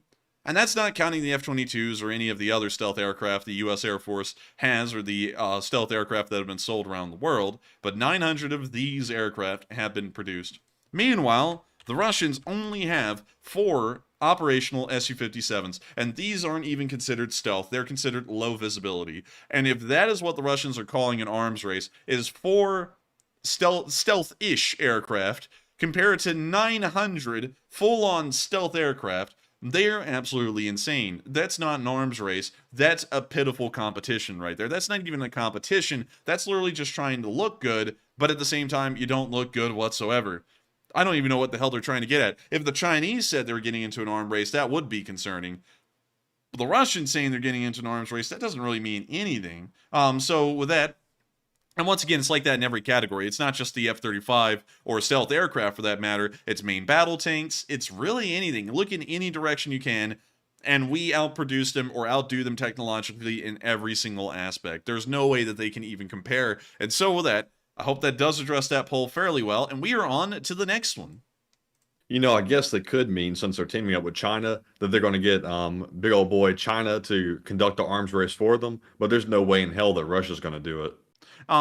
Definitely not. There's no way in hell. I mean, what's crazy to really think about is that our national spending, as the United States on a military budget is about half the size of Russia's entire economy. And there's no way with an economy that small and the funding they currently have, excluding every other limitation that they have, that they could seriously put up an actual arms race. There's no way. The Chinese could, but at that point, the Russians wouldn't be announcing an arms race. The Chinese would, and then the Russians would be buying their products. So I have a feeling that that is some kind of delusion on their end where they actually believe that they can say they're going to start conducting an arms race and it's going to be taken seriously in some form. So with that, I hope we address that fairly well. And we are on to the next one. And the next poll says, if it were possible and or realistic, do you think the Russian people would overthrow Putin's regime? It looks like 37% said yes, they would do it. 7% said unsure, 28% said they might make an attempt, and 29% said no, they would not do it. And I personally don't think they would ever do it because Russia doesn't have a fallback guy to rely on if Putin was ousted. There's nobody else in the running. For example, Russia really doesn't have politics because Putin is the politics in the country. It's like a cartel. It's run like a corrupt organization. So, you know, if they try to overthrow Putin, who's going to take his place? And I'm sure that they're concerned that if they overthrow him, somebody worse could come into power and ends up doing much worse things to the civilian population, much less other countries. But Enforcer, what say you? I would have to say it's, I'm kind of on the fence. I would have to say undecided on whether the Russians would support overthrowing Putin or not. Because over 422 days, we have never seen a real coup attempt occur. And that's unbelievable, really, because we actually thought it would happen at least at this point, and it hasn't. So there is certainly the brewings there where people do want to have him overthrown, but there isn't enough there to actually cause it to begin. So I'm kind of honestly on the fence about that. I don't really know whether they would or wouldn't. And once again, culturally, the Russians have to have some kind of an authoritarian leader. That's just how their country leans. And so if they remove Putin, the chances are another kind of authoritarian leader will just take his place, and, you know, he could be a little bit better or he could be a whole lot worse. The only person in Russian history that actually allowed, I guess you could say, some civil liberties of the Russian populace was Gorbachev. And inside of the Russian Federation, Gorbachev is the most hated political figure of Russian history. I mean, everyone hates him because he introduced glasnost and perestroika, which were, I guess you could say, measures to start giving more civil liberties and freedoms to the Russian public, like the freedom to actually complain about the Soviet government, which was a part of why the Soviet government collapsed, because it became so easy to sit there and talk about the failings of the Soviet Union. And then people realized that the Soviet Union sucked. And so with that, I hope that addresses that poll fairly well. And we are on to the next one. And I saw somebody mention Nutsack, Prigozhin. I don't think Prigozhin's ever going to have a real chance of, you know, legitimately taking power in Russia. The Enforcer might disagree with me on that. I think he's simply a minor inconvenience to Putin, but not a real threat. Because I don't think Nutsack would have any support from the people, because he's not exactly a popular figure from what I understand. But Enforcer, what say you? I would actually have to back that up entirely. He's not really that big of a figure. He was for a little while there when the Wagner unit, I believe, got up to about 20 or 30,000 strong, but now they're back down into the thousands. There's something around 6,000 strong, and also Putin can have him axed. He doesn't really have enough power to directly threaten the Russians at all right now, and so I don't really consider him a serious threat anymore. And so with that, I hope that does address that poll fairly well, and we are on to the next one. And the next poll says the Ramstein meeting that took place today, there was no word of F-16 fighter jets to Ukraine, and what are your thoughts? 41% said they will get F-16s, just wait and see. 24% said they aren't getting F-16s with a full stop behind it. 17% said unsure, and 18% said I think it's unlikely. And kind of odd, Ukraine did say, I think a week ago, that they would have a decision on the F-16s at the Ramstein meeting, and they haven't said anything publicly. So I fear it might be a bad result. It's probably a no. But one good thing that did come out of the meeting is they're going to start training the Ukrainians on the Abrams tanks. either early or late May. I'm not exactly sure. And they plan to deliver some Abrams to Ukraine. Hopefully, it's not delayed because it seems like a lot of equipment from the U.S. ends up getting delayed. But it's definitely a good sign that they're going to go ahead and start training them. But Enforcer, what say you? And I would have to certainly agree with that. That is a great sign to hear that they will start training them on the Abrams and they will start delivering them as well. But once again, it is sad to hear they won't be getting any F-16s. A lot of people have been leaning on that. We've been leaning on that. And it appears that that still is not happening. And apparently the West still considers it to be a serious concern that the Russians are putting a red line out on Western aircraft. And apparently there may be something behind that because that's really the only threat that they've put out that we haven't crossed and we're kind of taking seriously. So I don't know if the Western governments know something we don't know, because it is very interesting here that they're still not sending those over, although we've gotten so close. We've sent MiG-29s to Ukraine, yeah, we're still not sending F-16s. And so with that, I hope we addressed that poll fairly well, and we are on to the next one. And I saw Forgotten Promise say, no, then why have the U.S. been training Ukrainian pilots on the F-16?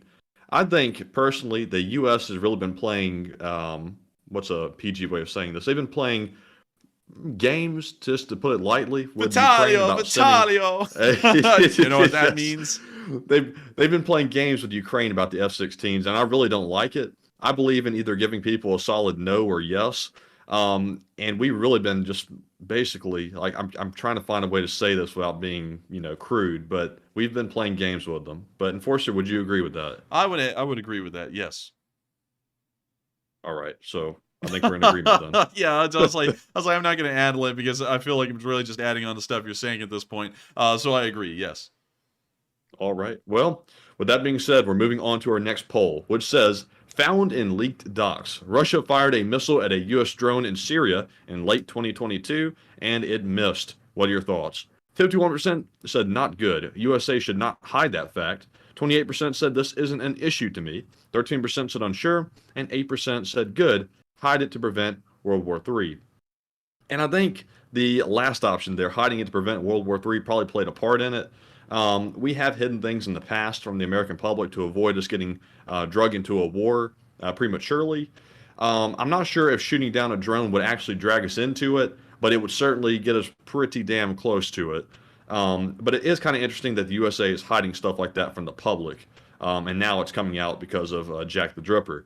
But Enforcer, what say you? I would have to say that is pretty wild to hear, but once again, many things like that have happened before. They did fire at a British surveillance aircraft in the Black Sea. They've also collided with a U.S. drone. And on top of that, they've also had standoffs with the Navy historically in decades prior during the Cold War. So I would say, and I'm trying to think of how to really word this. Of course, a response is needed. A response is somewhat needed. But at the same time, the U.S. is trying to avoid a war with Russia, and the Ukrainians are stomping the Russians with Western weapons, and I guess that the U.S. government is viewing that as justice enough. But I still don't really like the idea of the Russians just messing with our stuff or trying to shoot our stuff down in places like Syria. Really, what I would say we should have done in response is something that the Russians did a couple of years ago. If some of you all remembered, a few years ago, some cruise missiles by the Russians were fired at a U.S. air base somewhere in or near Syria and actually ended up wounding and concussing a decent amount of U.S. service members. We should do something similar to a Russian base inside of Syria or elsewhere, just to try and get a little bit of a message across. So with that, I hope that does address that poll fairly well, and we are on to the next one. All right, and that was our last poll. So with that being said, we are moving into our Super Chat questions, and up first, we have another Super Chat from, guess who? Mark, PFC of the LSA, who will soon be General of the LSA once he decides to self-promote again. And he puts in a $100 donation. He says, test of your FX algorithm. Can't think of anything else smart to say. I would take pizza over borscht. Did not think it so good in BLR or Ukraine. But this can help you do your own test. Mooba, quack oink. What? That's Duncan VR type stuff. Duncan VR. But thank you very much, Mark, for the support. And I thank you so much for the support, Mark, and helping this channel to keep on running, because, of course, y'all support helps the thing to keep on rolling, and we can't thank y'all enough, because y'all are the only thing that helps us to stay alive. And so thank you so much once again. And tell us of your FX algorithm. What does that mean, Matthew? Effects? Not sure. Not sure. I don't really know what that means either, sadly, but still, I thank you so much once again for support. And I would honestly have to agree. I'm more of a pizza person than a borscht person. I love pizza. I think pizza is great. Pizza. It's delicious. But I'm not gonna trash on borscht either because I really haven't tried it yet. But still, thank you so much once again for the support and helping this channel to keep on running, Mark, because you have been a massive supporter of this channel tonight and are really helping us to keep this thing alive. And so with that, we are on to the next one. And thank you so much once again for the support, and I hope we addressed that one fairly well. All right. And also, real quick question from the live chat that I saw. From Texas T, they said, do you guys smell a mincemeat operation? Referring to Operation Mincemeat from the World Wars. And mincemeat, I would have to get a little bit more of a clarification there because I know what Operation Mincemeat is, but I don't know what would be looking like Operation Mincemeat right now. So I guess the answer to that question, at least without any context, would be no. But if we can get a little bit of extra context there as to what looks kind of like Operation Mincemeat, I might be able to say whether or not, in my opinion, I think there is something similar to that happening or not. But with that, I hope that does address that fairly well, at least the best I can for now. And with that, we are on to the next one. All right, and up next, we have a $100 donation yet again from Mark, PFC of the LSA, soon to be general, like I said before. He says, serious question. Compared to World War II, do you think given the high-tech complexity of combined arms, etc., conscripted soldiers will take longer to bring to an effective level? Yes, absolutely. Conscripted soldiers really have no place on a modern battlefield because much like Adam Smith, if any of y'all know Adam Smith, he was a Scottish economist. He came up with the idea of the division of labor, where people would end up doing a specific job. They would be specialized in a certain role. Instead of there being an artisan that built the entire car, there would be about 1,000 people that all did one single part of the assembly process on that car. And that division of labor led to all of the assembly lines that you would see in the future, and the assembly line actually came about in the largest, for the first time in the world, in the meat packing industry. Funnily enough, that's where the assembly line came from. But kind of like that, the specialization of roles and kind of the amount of training that one needs even now to carry out the simplified parts of the roles means that soldiers in the modern world, with how complex technology has gotten, certainly have to have some kind of a specialization. And for that reason, conscripts are just pointless now because those conscripts never really have enough time or really the inclination to do well in that kind of training. And that's why the United States and many modern countries are focusing entirely on volunteer armies, where the armies are composed of nothing but volunteers. Of course, conscription is still on the books in the United States. When you turn 18 years old, you do have to sign up for the selective service, which is our version of the draft. But in a sense, there really is no place for them. Like, for example, I believe it takes a couple of weeks to be trained onto a Javelin ATGM, or any kind of ATGM for that matter, and how to operate it. And that kind of stuff, a conscript just can't do. Like, for example, with a Russian conscript that only serves on a 1-year contract, by the time their training is over, their simple infantry level training, or their simple, I guess you could say job training, they only have about 4 to 6 months left in their contract until they leave the military. And so there's really no way for those conscripts to be effective on the field because they're never there long enough to really do anything. And on top of that, they're still poorly trained. And so, unlike World War II, where a conscript army could do well, and there was nothing but conscript armies, a conscript army in the modern world just cannot do well. And let me pull this up. Is the selective service conscription. Let's see. While there is currently no draft, registration with the selective service system is the most publicly visible program during peacetime that ensures operational readiness in a fair and equitable manner. And this is from the selective service system's government website. And let's see here. required first part of affair, let's see, would rapidly provide personnel to the Department of Defense while at the same time providing for an alternative service program for conscientious objectors. By registering, a young man remains eligible for jobs, state-based student aid in 31 states, federally funded job training, and U.S. citizenship for immigrant men. So it appears that this, in kind words, because someone said that this is not conscription, this is conscription. If you get drafted, that is, in a sense, conscription. And we can see right here, according to this statement, rapidly provide personnel to the Department of Defense. And that's what conscripts are. It rapidly provides personnel and manpower to the military to keep it going. So that's I thought they had opened the draft up to females as well. Did that not change? Nah, I think that was just some hype talk in the news or something to freak people out. Because I've never seen that change anywhere officially, like even on the Selective Service website. Yeah, like it says, fair and equitable, and it's just the men. Yeah, just the men in between these ages. Let's see. Although I'm fine with that, that's fine.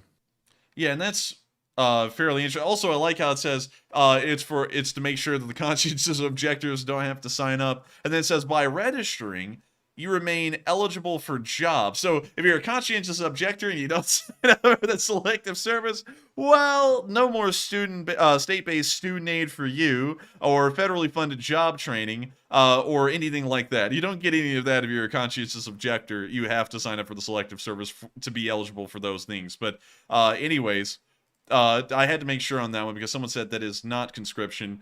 By all definition, that would be conscription. Everyone's saying there's no draft.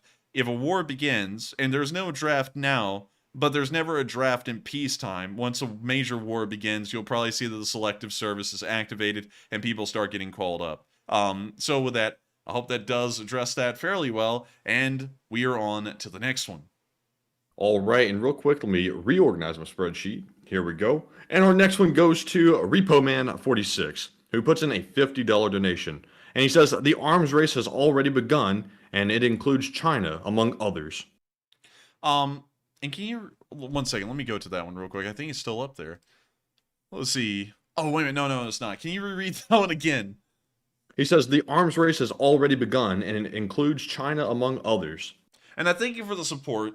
I would, and I thank you for sharing that with us. I would have to say that the arms race in between China and the United States is true, and it is happening. But with others, I don't really see others in a competitive arena. And if they are, they're a Western country. And so they're kind of on the same page as us or developing their own programs that are parallel to ours. The Russians are not really in an arms race. Neither are the Iranians, the North Koreans, or really any other country that is not friendly to us. They're not really in an arms race. They're more so just trying to catch up and kind of keep relevant with the times.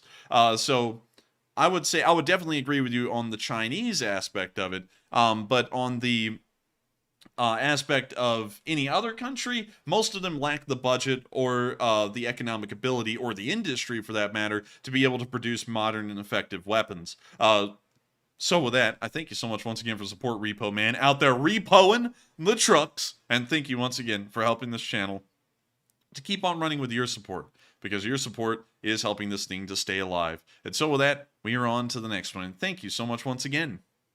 And the next one goes to none other than BC Skyman. He puts in a $20 donation and does not leave a comment, sadly. But BC, thank you very much for the support. As always, you're always being very generous and helping us to keep the lights on, and we do notice and appreciate it. And Enforcer, what say you? And I gotta thank you so much for the support, because your support, BC Skyman, and that is the right one, right? Because I'm for some reason Yes. I'm in a haze tonight. Okay, thank you.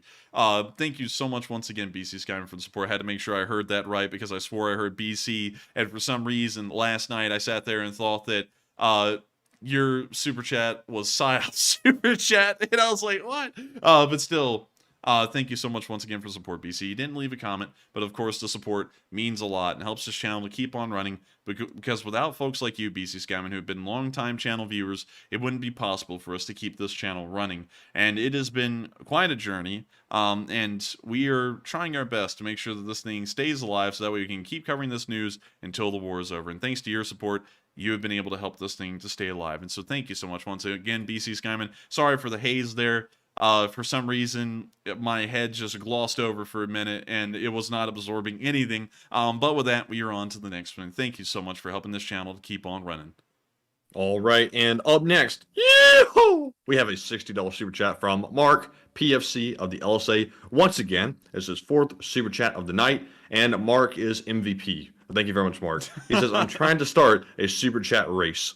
And I thank you so much for the support, Mark, and helping the channel keep on running again. And starting a super chat race, that would be that's incredibly kind of you to try and start, because of course it does help the channel to keep on running. And I thank you so much, Mark, for supporting us so heavily tonight and helping this thing to keep on rolling, because you know, it's we're always wanting to make sure that support goes to Ukraine, but it is great to know that people do pay attention to helping us to keep this thing running behind the scenes and focus on that as well, because while we don't really talk about it much, it is of course a very important part of this channel, because it's the only way we keep it running. We don't have ads, sponsors, or anything else, and we never want to push anyone to support the channel. We never want to make it seem like that, but it is still greatly appreciated and the only source of income this channel makes, so that way we can survive behind the scenes. And so thank you so much for trying to create a super chat race, and I think you may have there for a little bit. And so with that, we are on to the next one, and thank you so much once again. And our next one goes to Trister1. He puts in a $100 donation, and thank you so much, Trister, for the support. He says, Mark Lance Corporal, super chat race. And thank you so much for the support, Trister. And it looks like the super chat race did begin right there. And I gotta thank you so much once again, Trister, for the massive amount of support, because you do help this channel to keep on running, especially this late in the war.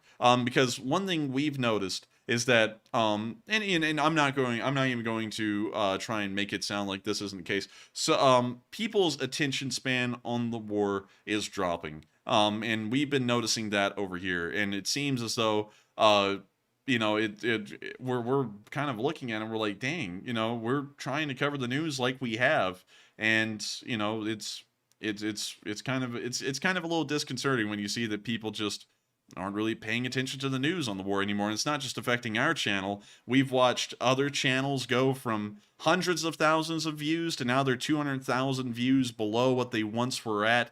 And I got to thank you all so much once again for supporting this channel and helping us to keep it running while the war keeps on going for such a long time. It's been well over a year at this point. We're getting on into a third of the next year at this point, and y'all are still supporting this channel and helping us to keep this thing rolling. And so with that, thank you so much once again for the massive amount of support, Trister, and helping this thing to keep on going. And with that, we are on to the next one. And up next, we have yet another super chat from guess who, Mark, PFC of the LSA. He puts in an $80 donation. And thank you again, Mark, for the support.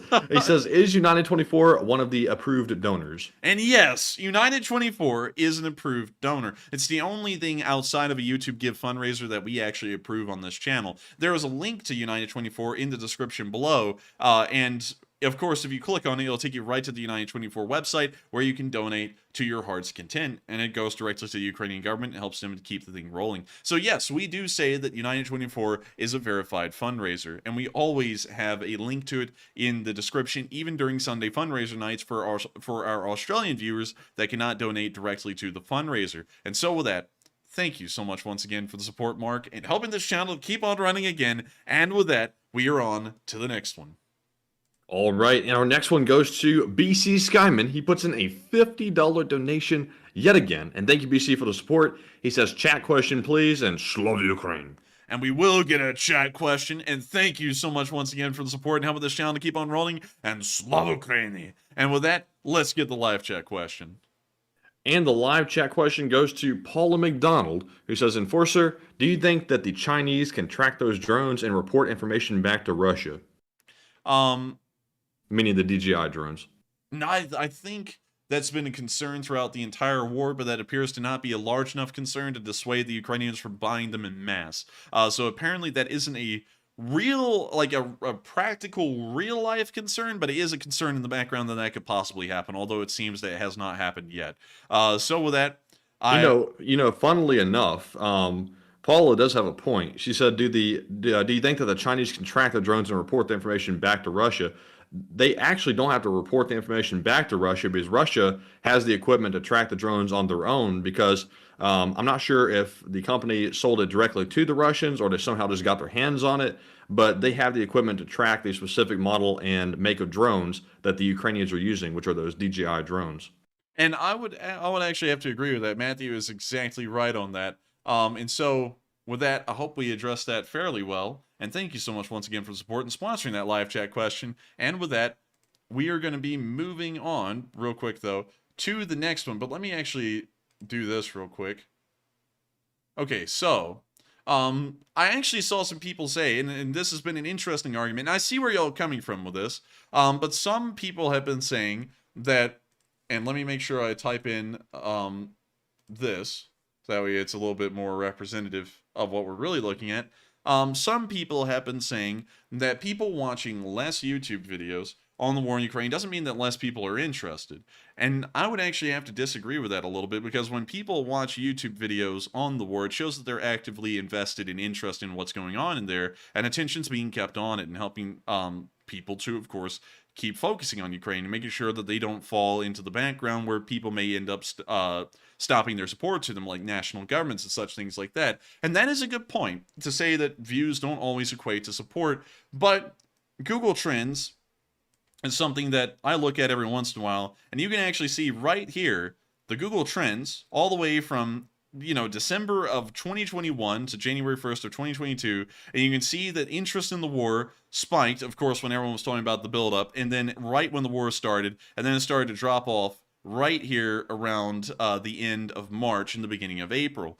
And funnily enough, our YouTube algorithm, well, actually our YouTube view counts on our live streams directly coincides with this spike right here. When this spike happened, our streams, I believe, each night were getting somewhere around 250,000 to 170,000 views per night. And as people stopped being interested in the war because it wasn't a brand new thing, our views went down to, I believe, around 80,000 to 100,000 a day for a good while. And you can see that as the wars kept on going on, it went from a search rate of around 7 to 5 to about 4 to 3, and then on down from there to 3 to 2. And we can see that it is slowly decreasing and showing that Ukraine is on people's minds less and less as the war keeps going. And so I do understand completely what y'all are saying, is that views do not always translate into people being interested or supporting Ukraine and the war. But in a way, it kind of does, because if it's not on their minds, they probably don't even care. I mean, I've actually run into some people in real life who have not watched my channel, and I asked them, "Oh, do you focus on the Ukraine war?" Well, I focused on it when it started, but I don't really focus on it now. But with that, yeah, real quick, what I think it is, I think it's because the news has kind of come down to being a little mundane. If people are truly following the war, they'll still follow it like everyone in the live chat is right now. But I think in general, like the poll says, it looks like 63% of the poll people that answered said yes to the question, do you think the general public is losing interest in the Ukraine war? And only 37% said no. And I think it's simply because of the fact that the news coming out isn't that exciting to most people. And sadly, some people do follow the trend. If it's not exciting, they do, jump ship from the whole thing. And I think that's what some people have done. And I actually saw someone say in the live chat, I know where my mind is better than you do. I'm not saying you're not interested. Obviously, you're here and you're watching. Sound like they losing it. Yeah, you're here and you're watching it. So obviously, you're not one of the people I'm talking about. I'm talking about the people who aren't here. The people who used to watch some of the biggest channels that cover the Ukraine war. And they were getting like 800,000 views to 1 million views a day. And now they're getting only about 600,000 views a day. And I'm talking about every YouTube channel where that's been seen. There are very few channels that are going against that trend, and it does show that people are just getting tired of the war, and I think it's kind of sad, and we try our best to try and keep people interested as best as possible. But yeah, that's what we're looking at. On one hand, I kind of understand it, because if there's nothing going on, people aren't going to want to follow it so closely. But at the same time, it's like if you're truly invested in Ukraine and worrying about their success, making sure that the awareness keeps up, the funds keep flowing to Ukraine, it's like the American public can't just turn their eyes away from it, or otherwise the support might stop flowing to Ukraine. And that's exactly what I'm saying, and when we can kind of see that on a very small scale here on this channel and really across the YouTube Ukraine war ecosystem in a way. So that's what I'm trying to say, and I'm not trying to say that y'all are disinterested in the war. Obviously y'all aren't. Y'all are here, and y'all are also watching all other channels on YouTube that are covering the war. So y'all aren't the ones I'm talking about. I'm talking about the ones who came in at the beginning, the hundreds of thousands, if not millions of them that came in at the beginning, and then they all just kind of faded away from everywhere. And didn't really pay much attention beyond the first few months. But with that, I hope we addressed that fairly well, because that was in response to me saying that we were noticing that people are drawing less and less attention to the war, and you know, and it kind of is, it's kind of going in that direction, but we're going to keep covering it until the war is over. As long as people are able to help us to keep this thing running through, you know, of course, supporting us, making sure that we can do this as a job, we're going to be covering it until the war ends. So with that, I hope that does address that fairly well, at least in my opinion, trying to back it up with some statistics. And I see some people disagree with me still, and, you know, everyone's free to disagree. And with that, we are on to the next one. And up next, we have a $50 super chat from Snow White, who says, 4 tacos. And thank you so much, Snow White, for the tacos. It said 4 tacos. Those must be some expensive tacos. Those are like $12 a pop. Man, that's those Gucci tacos. Man, those with the little gold in it and everything. Man, that thing, the gold leaf, the trout in it. I mean, like, that thing is a high-end fish taco right there for sure. And I've got to thank you so much once again for the support, Snow White, and helping this channel to keep on running, and also supporting the taco fund. We haven't had a lot of taco funds, and I thank you so much once again for helping us to get ourselves some delicious tacos. And so with that, I hope that does address that fairly well. Thank you so much once again for the support. And with that, we are on to the next one. All right. And I saw Mark PFC of the LSA said, don't worry, modern world, as long as the Sundays work, but I'd love to give something more directly to Ukraine. And I have to say, thank goodness that the Sunday fundraisers are still doing great. Actually, they're doing, I think, better than they have for the last month, if I'm correct. Yes, they've been doing incredibly well. Yes, they're doing incredibly well. And I'm glad to see it, because if that was dropping down, I'd be getting very discouraged, because that's one of the main reasons we run this entire show. But very glad to see that everyone comes through on Sunday to make sure that the fundraiser actually is successful. And I'm very happy to see that always, because, you know, for a good while there, at the beginning of this year, our that was true. Our fundraisers were kind of getting a little low. Like, they were only getting to $7,000 and $8,000, of course, blowing well over the $5,000 goals. But, you know, once again, we were sitting there wondering, are people losing interest in the war and people aren't supporting Ukrainians as much? But then the fundraisers turned around and now they're going into the moon again. Like, the last fundraiser nearly got to $20,000, which is unfathomable to think that this late in the war, just last Sunday, it got up to $18,700, I think, which is absolutely unbelievable. But once again, it is the modern world. Things come and go. And that's kind of like with China and Taiwan. Like, people who were covering that China-Taiwan thing were getting, like, it got massive attention, and it wasn't even a real war. It was just a thing that was going on a little bit in the background, and it was getting more attention than Ukraine was for at least a short while, which is kind of wild to think of. But anyways, with that, we are on to the next one. I hope we addressed that fairly well. All right, and our next one goes to none other than Psyops, who puts in a $20 donation, and he comes in with a live 24. This could be scary. He says, live 24, breaking news, breaking weather, breaking wind, breaking everything. Global support calling to end this imprisonment. Anti-vacuum activist and kibble rights icon, Mr. Corgi, has passed with unanimous support in the latest UN General Assembly. And that one was actually all innocent. So I'm shocked, but thank you, Psyops, for the support. And I thank you so much for the support, Psyops, and helping this channel to keep on running. And it is good to hear that Mr. Corgi will be released soon. He is, of course, a free Corgi. And a funny story to actually tell you all today about Mr. Corgi. I took him outside, and I was hanging out with him for a little bit out there. And Mr. Corgi sat down in front of me like he normally does to get some petting. But I scooped him up, Matthew, like a little baby, and I put him into my lap because I was sitting crisscross applesauce. And he just laid there like a baby in my lap, and I petted him like a little furry baby. But he's a precious dog. Oh, Mr. Corgi. I love me. You know, we took Sheba to the vet the other day, and somebody went to their car and got a fork and knife out and came back and said, "Oh, is that a loaf?" We said, "No, put the butter away." And she was like real concerned. She just said, "They're like, don't kill me, Peter. Don't kill me." But still, thank you so much once again for the support, Sabs, and great to hear the news about the eventual release of Mosul at work. And so with that, we are on to the next one. And thank you once again for helping this channel to keep on running. All right, and real quick, let my YouTube chat reload back in. There we go. Having a little glitch there. YouTube ought to focus a little bit more of their efforts on making their equipment run properly. But up next, we have a $20 super chat from Ruby G123, who says, "Hi guys, I love the show, and be nice if you guys start this thing an hour earlier for us Europeans." Smiley, smiley. If the counteroffensive doesn't work, How long do you think the conflict can last? And I thank you so much for the support, Ruby G.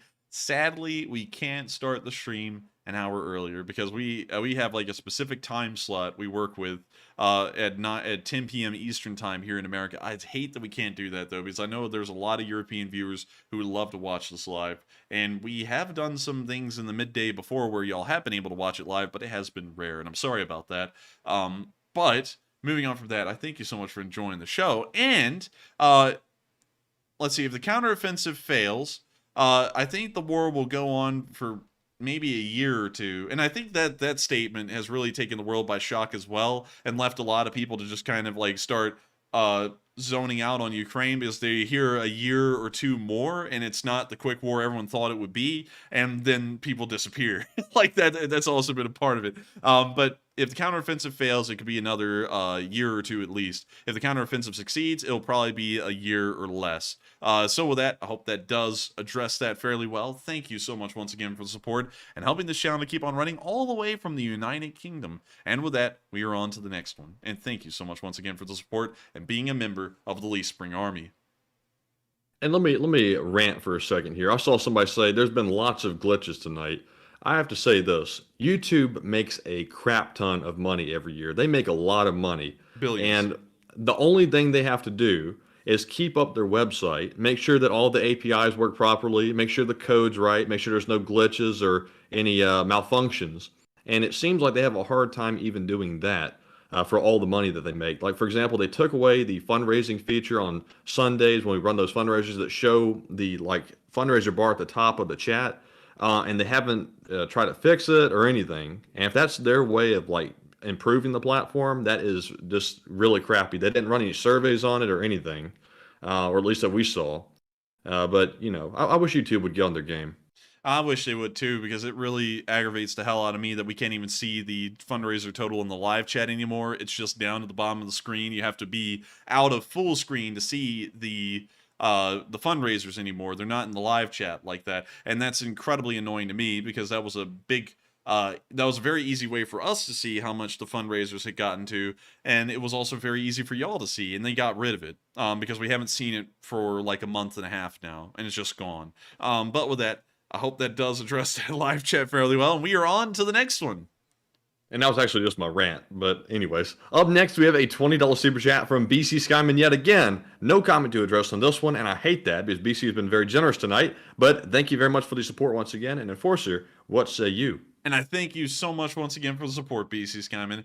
No comment, but of course, we know you've been around forever. You've been around before the Lee Spring Army even existed, which we found out today from a loyal Lee Spring Army member known as Confarelli, that the Lee Spring Army came into being on the 28th day of the war.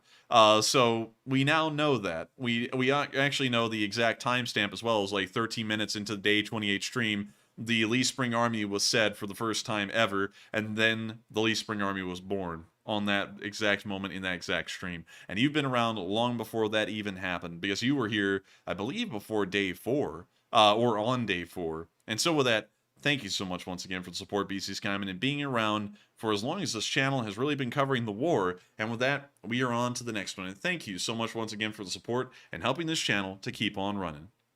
And the next one goes to Flash1, who puts in a $17 donation and says, is there any clothing that can hide a soldier from the thermal heat detectors? Go LSA and can't wait for the offensive to start. There has been some attempts at making clothing that can hide a soldier from infrared, but those, I guess you could say those kinds of textiles are still being tested here in the States. The U.S. military is actually looking into camouflage like that, but it has not made it into widespread production or circulation around the world. So right now there isn't anything readily available that can help them to hide their infrared signature, but in the future there most likely will be, as that's becoming the next avenue that camo is starting to move down. Instead of trying to break your silhouette or figure against a background, now they're also trying to make sure that you can't really be seen on infrared as well, because that's becoming a very major deal, especially in a modern war. And so with that, thank you so much once again for the support, and I hope that does answer that question fairly well. And with that, we are on to the next one. And we have a $17 super chat from Hunter Stevens. He says, my kid has successfully changed my sleeping schedule, and question from the chat. Well, thank you for the support, and I thank you for letting us know that your kid changed your sleeping schedule. Hopefully, it changed it so that way you can watch this stream. And let's get a question from the live chat. And also, thank you for helping this channel to keep on running. Yes, indeed. And the question from the live chat goes to Trister1. He says, I think Hungary is being obstinate to get some more EU cash, but will Sweden allow it in? But will allow Sweden in. Let me reread that all together so I don't confuse the hell out of you. I think Hungary is being obstinate to get some more EU cash, but will allow Sweden in. What do you think? I think that may be the case. Hungary is just kind of throwing up a protest here and there, but they usually go with the overwhelming decision here in the West. So I think it's most likely a decision to try and garner themselves a little bit of extra cash. And so with that, I thank you so much once again for support. And I hope that does answer that question fairly well. And with that, we are on to the next one. And the next one goes to Cliff H. He puts in a $10 super chat and says, Enforcer Matt, a.k.a. Secretary General of the Politburo. Very nice, very nice. What is that reference, though, in, like, the original reference? Like, is it something in Russia? Yes, the Politburo is the, like, Russian Congress in a way, at least during communist times. Well, I don't know. If I was a Secretary General of that, I'd probably abolish it. But anyways, thank you very much. And Enforcer, what say you? And I thank you so much for the support in helping this channel to keep on running. And of course, always making sure to keep us in mind and helping this thing to keep on rolling. And so with that, thank you so much once again for support. I hope that does address that fairly well. And I actually see some people saying that there are uniforms out there that can hide you from infrared that have been in service for decades. So can camo block can camo stop infrared? How in the world do I spell that? Infrared from seeing you. Infrared camouflage will keep you hidden from the thermals. So let's see here. You can cover but it's nearly impossible. You can make the point a thermal camera at your hand. It'll be revealed as a generic yellow blob because your scan is emitting something. Thermal cameras are less effective. Envelop Jacob's camouflage only exists wearable cuff that's made.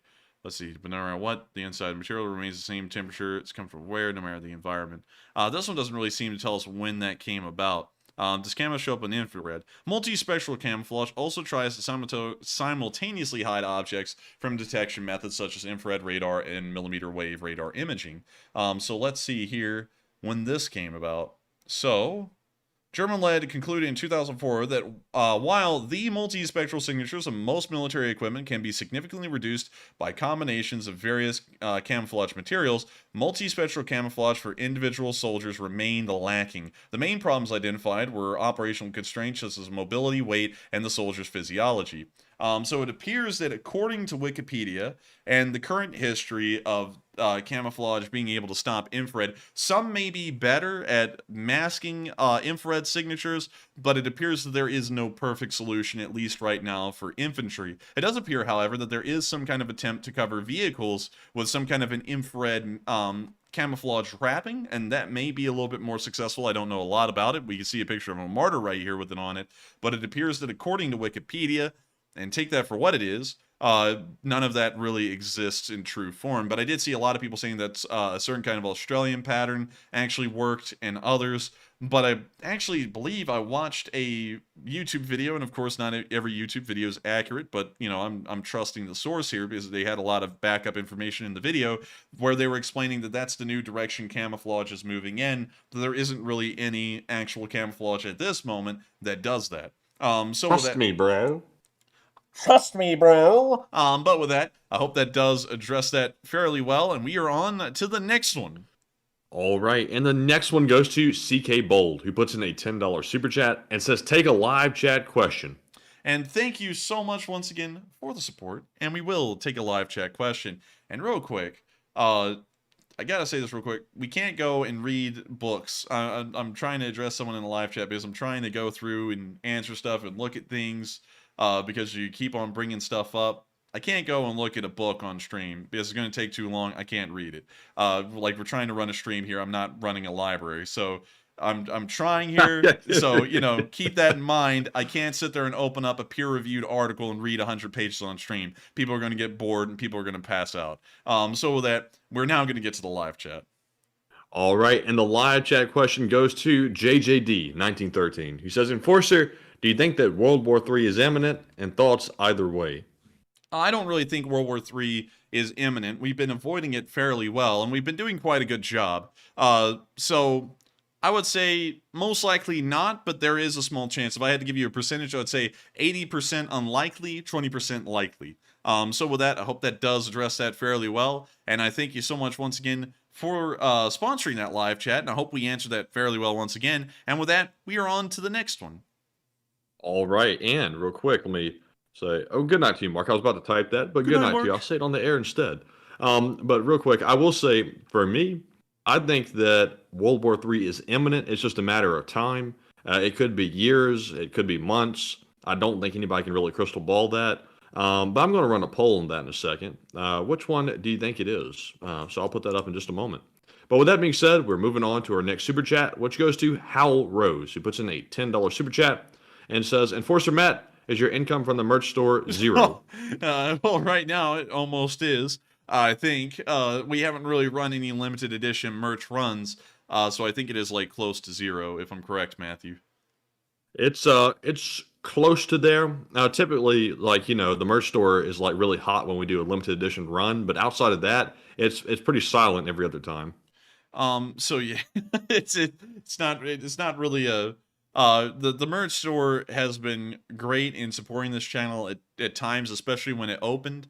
But it doesn't really do as well nowadays. So it never really usurped super chats and supporting this channel, but it was really cool to get cool stuff out there to folks, where they could actually wear stuff and show in real life that they support the Lee Spring Army and everything.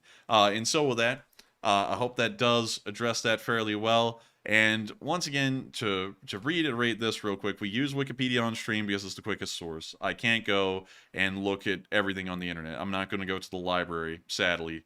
We've been doing that ever since the start of the stream, back when it first started. It's never really done us wrong, and so with that, we're on to the next one. All right, and the next one goes to, let's see here, Trister1 once again. He puts in a $10 super chat. He says, I confess, I don't get how the Ukraine or Russia use armor. It doesn't seem like combined arms tactics, but damn it, Jim, I'm not a soldier. Damn it, Jim, I'm a doctor, not a soldier. But yes, I would agree with you largely on that one. I think that, and can you reread it again real quick? Yes. It says, I confess, I don't get how the Ukraine or Russia use armor. It doesn't seem like combined arms tactics, but damn it, Jim, I'm not a soldier. I would say, I'm sorry, one second. Let me gather my thoughts here, because I'm trying to, I'm trying to sit here and I'm seeing, you may be seeing what I'm seeing in the live chat, Matthew. Yes. But I keep on getting added, and someone wants to keep on telling me that the way we run this show is not the right way to run the show. And, I don't mean to be rude like this or anything, but I've been doing this for 422 days, and I'm going to keep doing it that way. I'm sorry. If that's a problem, very sorry about that, but that's how it is. So getting on from that, I'm going to have to, no, I'm not going to have you reread that one time, because I just remember what it was. I would have to say that it is kind of combined arms in a way. The Ukrainians do it a little bit better than the Russians, but it is still weird because they usually detach the armor and the APCs from the infantry and use them almost on their own. Kind of like how the Russians have been doing. So I would have to agree with you. It is kind of weird. So with that, I hope that does address that fairly well. Thank you so much once again for the support. And with that, we are on to the next one. All right. And up next, we have a $10 super chat from Psyops once again. Look at Mark encouraging you. He's like, "Oh, be rude," and then they say no one's telling you how to run the show. You've sat here for like 6 chats and like told me how to run the show, like telling me, you gotta chill out, man. Yeah, you gotta chill out. You're telling me this is bull crap. This isn't true. I'm trying to answer your questions here. I mean, hell, I'm going out of my way to try and answer your live chats because you're saying stuff's incorrect. I try and find something really quick to answer the question, and you're not happy with it. And listen, I like your enthusiasm and everything, but it is a stream, and we've had people come through like this before that act like I'm supposed to go get classified manuals and read them in 2 seconds and know everything in them. I can't do that. And so if there's any lack of knowledge here, we go to Wikipedia because they're usually fairly accurate and they're not really that far off base. So yeah, you know, that's what's been going on, and I've been trying to answer it, but at this point it's going too far because I'm trying to answer things politely for you down there, and then you're constantly coming back and saying that's still not good enough, and I'm not really getting where you're coming from anymore. So with that, we're on to the next one.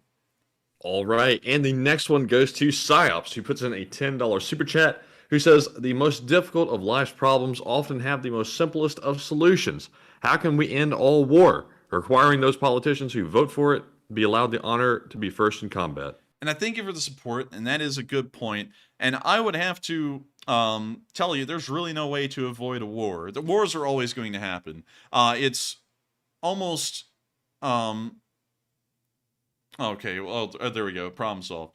So it is almost a part of human nature for wars to keep on going. There's really no way to avoid them. People have set out for at least the last century trying to fight wars that would hopefully end every war from there forward. There just really isn't a way because there's always going to be a disagreement. Even amongst communist countries, there are wars, and the idea of wars going on is just something that'll never end, in my opinion. As far as having politicians fight the wars that they sign in on, I understand why they don't, because there still has to be people who represent the country that are behind the lines and keeping things running in a way. But at the same time, you can't have them all up on the front lines because they'll probably get targeted and killed quickly, and then there's no one to really make decisions anymore for the country, and then that's a whole race to figure out who will be running the thing. So you know, a better alternative to, instead of the politicians serving on the front lines to hold them accountable, their children must serve. Oh, that would be that. Oh man, I mean that actually could happen. That would be quite serious.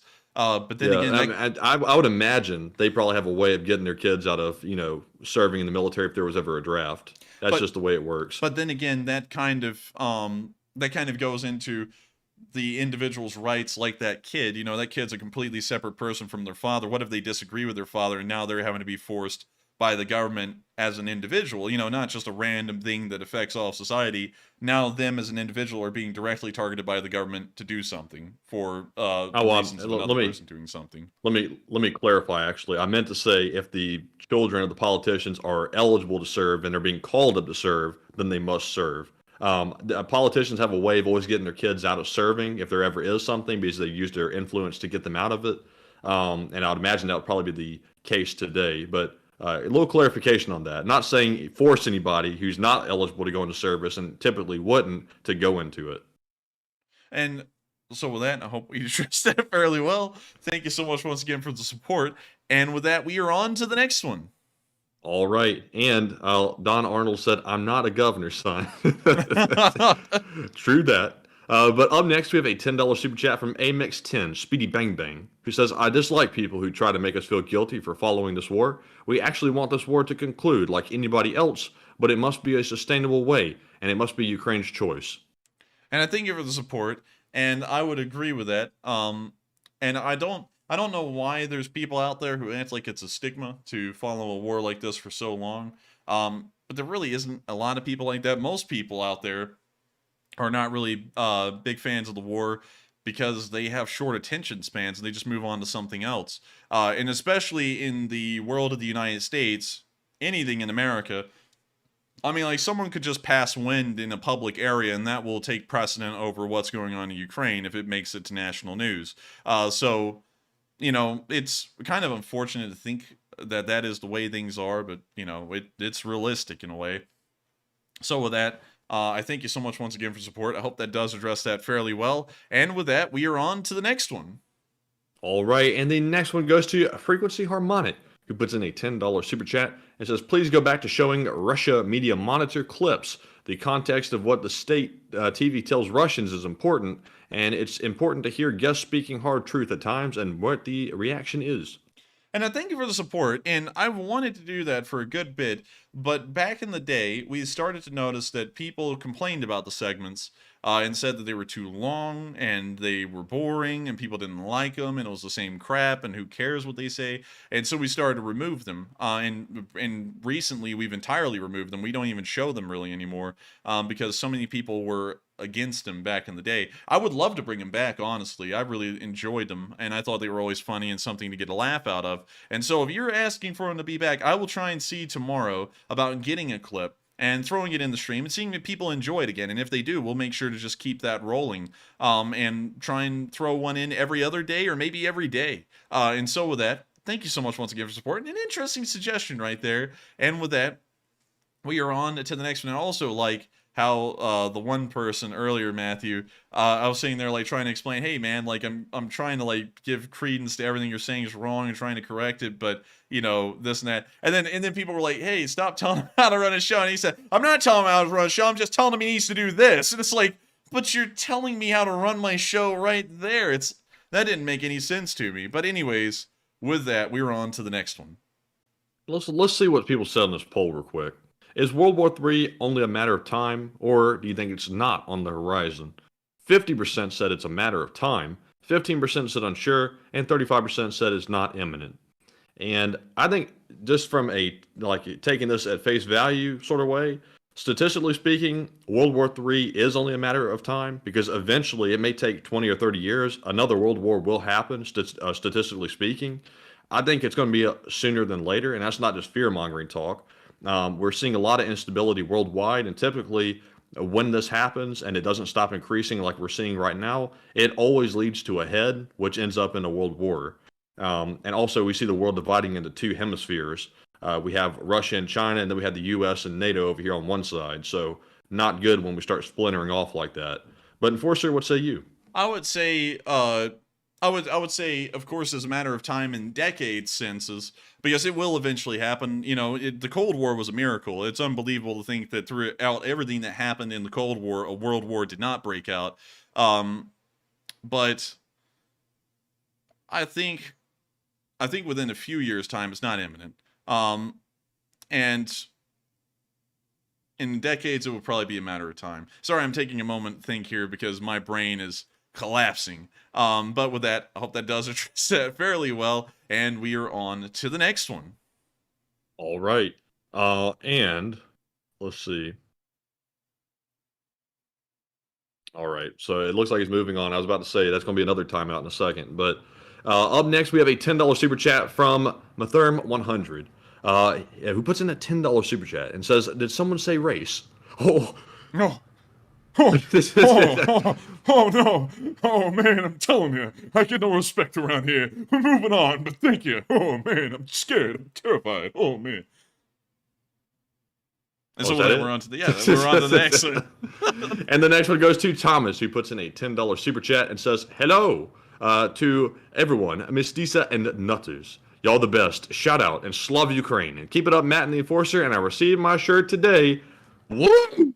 Hey, and thank you so much for the support in getting a shirt from the Teespring, because we do love that people get the merch. It does support this channel, and also it gets y'all something cool. Really, it's less about the support to the channel and more so trying to get physical things out to y'all who enjoy this channel, so that way you can show y'all support for the channel in public, you know, wearing it around town or around the house or around your friends and stuff like that. I'd love to know that you finally got the shirt. Actually, I'm going to pull up enforcerstore.com, and we don't give plugs on stream, but I want to see what we have up on the store, because I think we added a couple of more permanent store items, if I remember. We added the hats. Yeah, the property of the LSA hats, and also... I love that hat. I wear it every day, by the way. Y'all see me taking pictures with it, too. Yeah, he actually wears that thing every day. Like, he's not even kidding. We do love that hat. Sadly, I didn't get one yet. I probably will in the future. And we may be coming out with a revised version of it that just has LSA on it. But you know, we're putting everything like that on the back burner until the semester's finally over. But still, some really cool stuff, and I like it. And of course, all of our original logo merch You know, it's been here literally ever since the store opened. The mug, the t-shirt, the thermos, the stickers, the phone cases, the hoodie, and then we have the LSA shirt and hoodie, and then we have the Tier of Russian Bots mug. Let's see. I've got the original logo shirt down there at the bottom. Go down all the way. Yeah, he's got that one. That one. And I've also got the Bots mug, and I've also got the hat that I said a minute ago. Andrew's got the phone case. He's also got, I think, the hoodie too. I got the Honey Badger hoodie. That was a limited edition item. I got the Enforcer mug, and I think I also have the I can't forget the Enforcer phone case, because that's probably the thing that people talk about the most. I was actually at a store today, Matthew. I don't know if they're watching tonight, but they actually told me that they had subscribed to the channel. One of the people who worked in the store. Yeah, it was really cool. And they were like, "Yeah, I watched the videos. They said the Christmas address was really good." I was like, thanks. I was like, that's pretty cool to hear. And I was really blown away that they had actually subscribed. But yeah, and also the sticker. I believe we actually have the Mockingbird sticker instead of the normal logo sticker. Yeah, but we haven't put it on anything. It's just here. It's still sitting around. One day, though, I'm going to get an LSA hoodie, because I love the LSA hoodies. I think they are super cool looking. I love the aesthetic.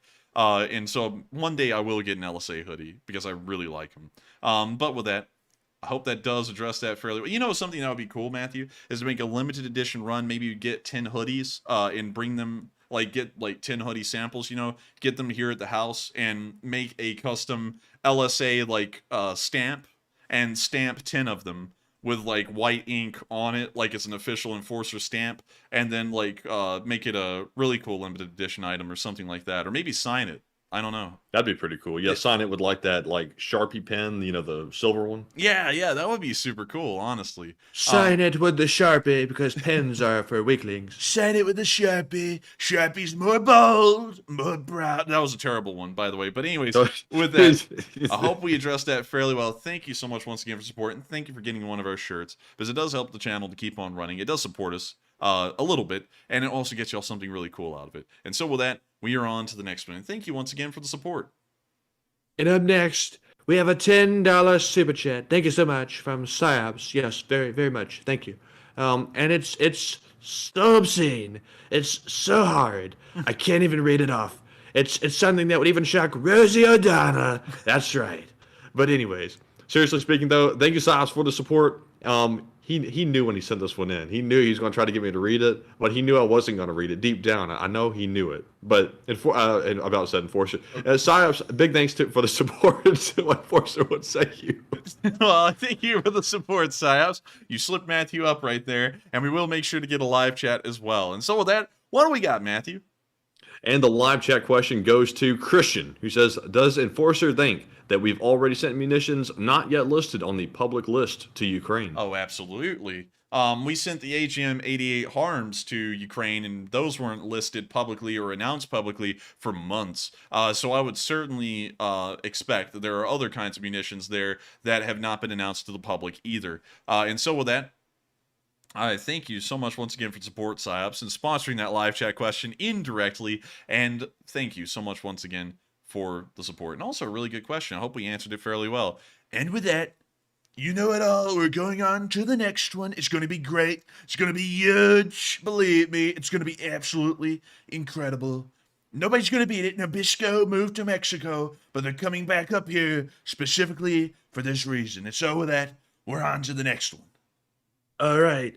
Up next, we have a $10 super chat from Psyops again. And thank you so much for the support. I don't know what the hell. That's Alec Baldwin or something. My God. Psyops says this time. I swear. Charges are dropped. Don't worry. But anyway, Psyops says, my pledge to you, Matt, and Andrew, if I were ever to call you names, I would do it the right way, behind your backs and on other streams. The way other moderators are supposed to do. Hey. Throwing shade. Call them out. And I thank you so much for the support, Psyops, and of course helping this channel to keep on running, and I'm glad that we can count on folks like you and Mace to not do things like that, because that was so stupid. Like, they've been here for a whole year, literally a year, and they knew exactly how this channel ran, and yet they want to go and spread lies. we're still waiting. We were actually talking about one of them really briefly tonight before the stream started. I was like, have you banned that one yet? And Matthew was like, no, they haven't popped back up again. And it's very interesting. They were popping up nightly just to be here. And y'all may know this moderator. The first name starts with an S, the last name is Halsey, and they decided to go and spread a lie after the schism was over that we were encouraging people, actually, according to her words, to sexually harass her on the Discord server, which was blatantly untrue and a straight up lie. So we ended up banning that person, but then she left the server before we could even get to banning the guy because it happened during the stream, and then goes and tells the world that not just that someone did that to her, but we encouraged it and we told the guy to go do it, which was completely untrue. And, you know, once again shows the character of the moderators. And what's crazy is that this person is like 60-something years old and playing childish games like that, like every other moderator that was involved in the schism, and it's just kind of lame. It's really sad, and that's why we're never opening up a Discord again. Long story short. So with that, I hope that does address that fairly well. And with that, we are on to the next one. But thank you so much once again for the support, Sipes, and helping this channel to keep on running. Yes, indeed. And up next, big shout out to AJ. He puts in a $30 super chat. And thank you so much for the support, AJ. He says, have you ever considered adding a join option to the channel? A join option. Memberships. No, yes, we did. That jogged his memory. Yeah, we did remember that for a little bit. And we didn't want to do it. It makes the stream look tacky. And yes, it would be a way to support the channel, but I don't like how it harasses people to, you know, to like pay to be here. I don't like that. And also it makes other people in the live chat who do not support the channel, it makes them look like they're less of a viewer. So I don't really like, I didn't really like the membership idea. That's why we still do it through super chats alone, because I feel like it doesn't harass people as much. It's more of a voluntary option there instead of anything else. So with that, I thank you so much once again for support, AJ, and helping this channel to keep on running. And thank you so much once again for keeping us in mind and making sure to support this channel. And so with that, we are on to the next one. All right. And up next, we have a $10 super chat from CK Bold, who says, you're doing this right. The complainers don't get any respect around here. Yeah. Oh, man, I'm telling you. Oh, I get no respect around here. I try my best to run this show, and then people go, hey, I don't like your show. And then I'm like, well, why are you here? It doesn't make any sense. Oh, man, I'm telling you. But really, though, I mean, I don't get it. It's like, you know, it's free. It's absolutely free to join. You don't even have to watch an ad or anything. And then people jump in here, and then they want to say they don't like the show. It's like, well, you know, why are you here? You know, I don't really exactly. get it. And also, like Alan said, if it was members only, I would leave. What do they think this is? A Costco or a Sam's Club or something? It's not members only. Yeah, I mean, my like, goodness, that sounded like a mixture between. Well, I can't even say his name, but that sounded like somebody else. Whoa! I bet you can't do a push-up, fatty. Huh? You lying two-faced pony soldier, huh? But yeah, I would say I just don't like that crap. It just looks so tacky. It really does. And also sponsors look tacky, especially on live streams. Like with videos, I can actually see doing a sponsorship on a video if it wasn't about the war in Ukraine specifically. Like what we cover, like showing guys in war. Like, you know, if it was just talking about something abstract, I could kind of get doing a sponsor there. But even still, I wouldn't do one on this channel. Well, I'll say this, though. If we do gun review videos, which, just letting y'all know, is probably in the future, we're probably going to actually have gun review videos on this channel. We may have a sponsor on those because those videos will not be cheap just because of the cost of ammo and maybe even the weapons themselves. We'll probably have to figure out a way to sustain those videos, and so we may do sponsors on those because that's more entertainment. That's not an actual war or news. But with the streams like this, the least monetization, in my opinion, is the best path. Because if y'all want to support, there is a way to support, and it is the only way we can keep the whole stream running and the whole channel running, for that matter, right now. But at the same time, it's not harassing y'all to do that either. That's just how it is. So with that, thank you so much once again for the support. I hope that does address that fairly well. And we would never do channel memberships. I think they're just incredibly tacky. And so with that, we are on to the next one. And at least if somebody's going to run channel memberships, at least give them free samples. At least, I mean, come on, that comes with every membership. And I also saw, you know, I also saw Snow White say, "Love gun reviews." I think gun reviews are neat. Some people aren't really into them. I think we actually, I think we've had some people bump heads with us because we're into guns. But you know, that's something I'm into. You know, it's just a hobby of mine. So you know, it's like, well, you know, it's like I don't really get into being against people for their hobbies. I don't know what it is with people. You know, it's like nowadays, like people act like they have to tell you how to live, like not just run our show, but they have to tell us also how to live too, Matthew. If you know what I mean? Like we could be over here like, oh yeah, we love barbecue, and then someone's got to come over here. I hate barbecue. Stop barbecuing. You know, it's like, what are you talking about? It's like, I don't have a problem with you not barbecuing, but I do. You know, it's like this country, I'm going to tell you all this. This country needs to go back, and this is to everyone, to minding their own business. If you like cooking whatever, cook it. If you don't, you don't. If you like something, that's your business. If someone else likes something you don't like, that's their business. Leave them alone. That's for everyone, because everyone's getting into that these days. If you got a right to do it and you can do it legally, it shouldn't be anybody else's concern what you're doing.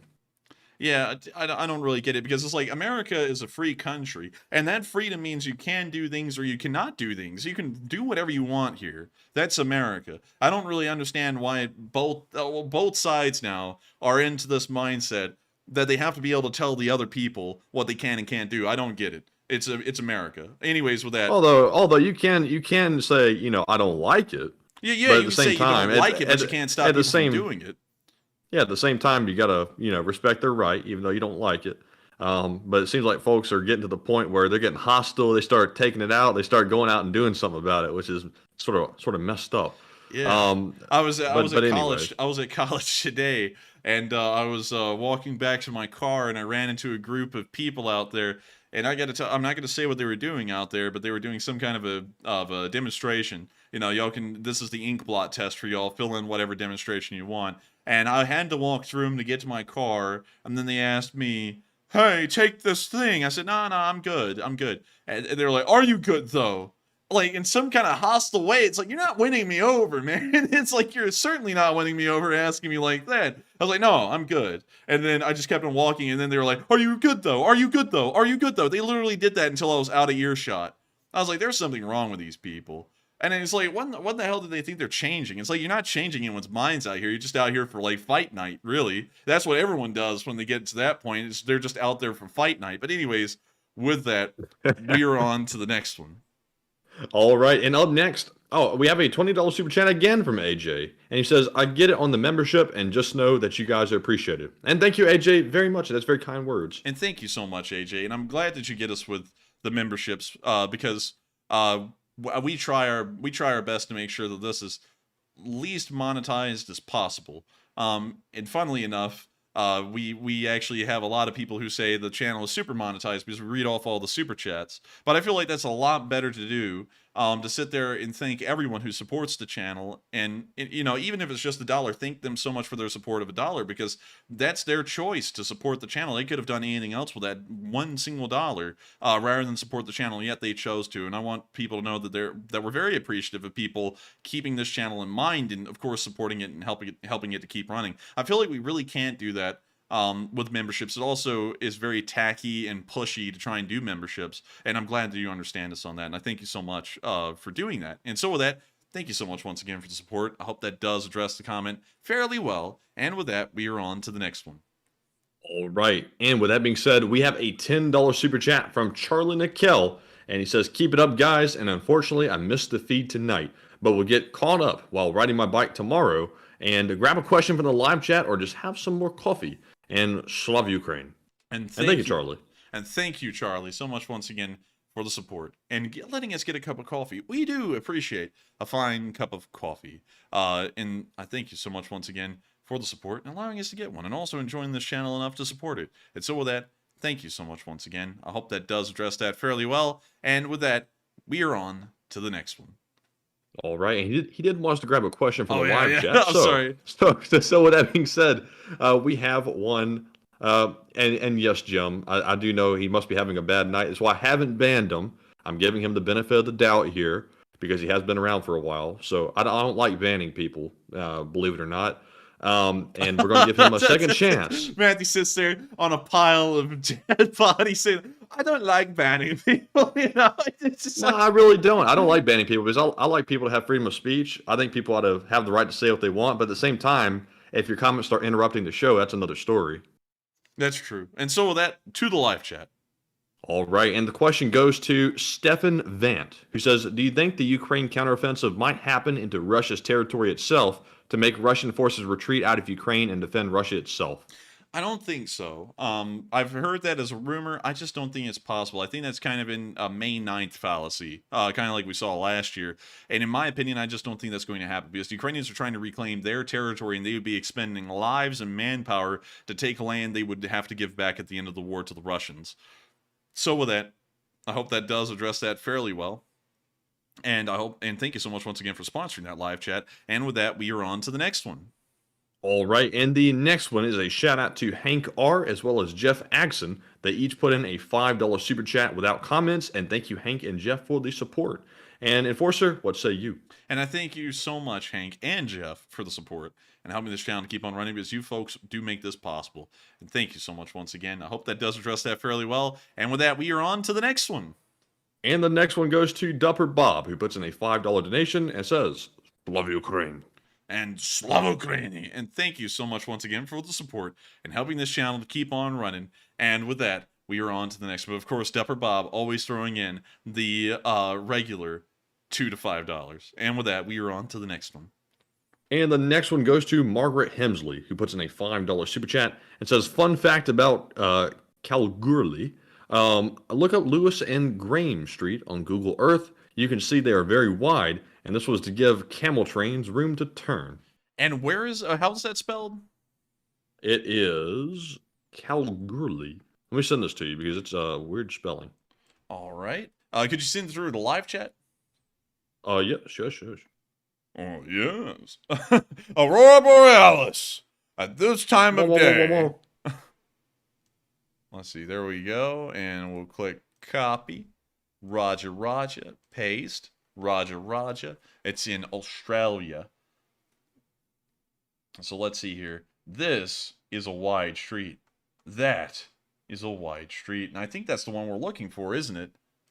Let's see. I think it is. Lewis and Graham Street.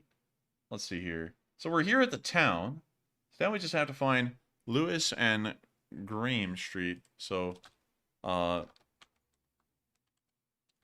see. Lewis Street. Oh, it doesn't get it there. Let's see.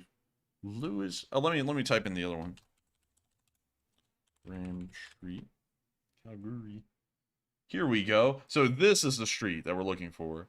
And then there's Eureka Street. And then we get further into town. And there's Collins Street. Oh, hi! It picks you up, throws you across the room. But let's see.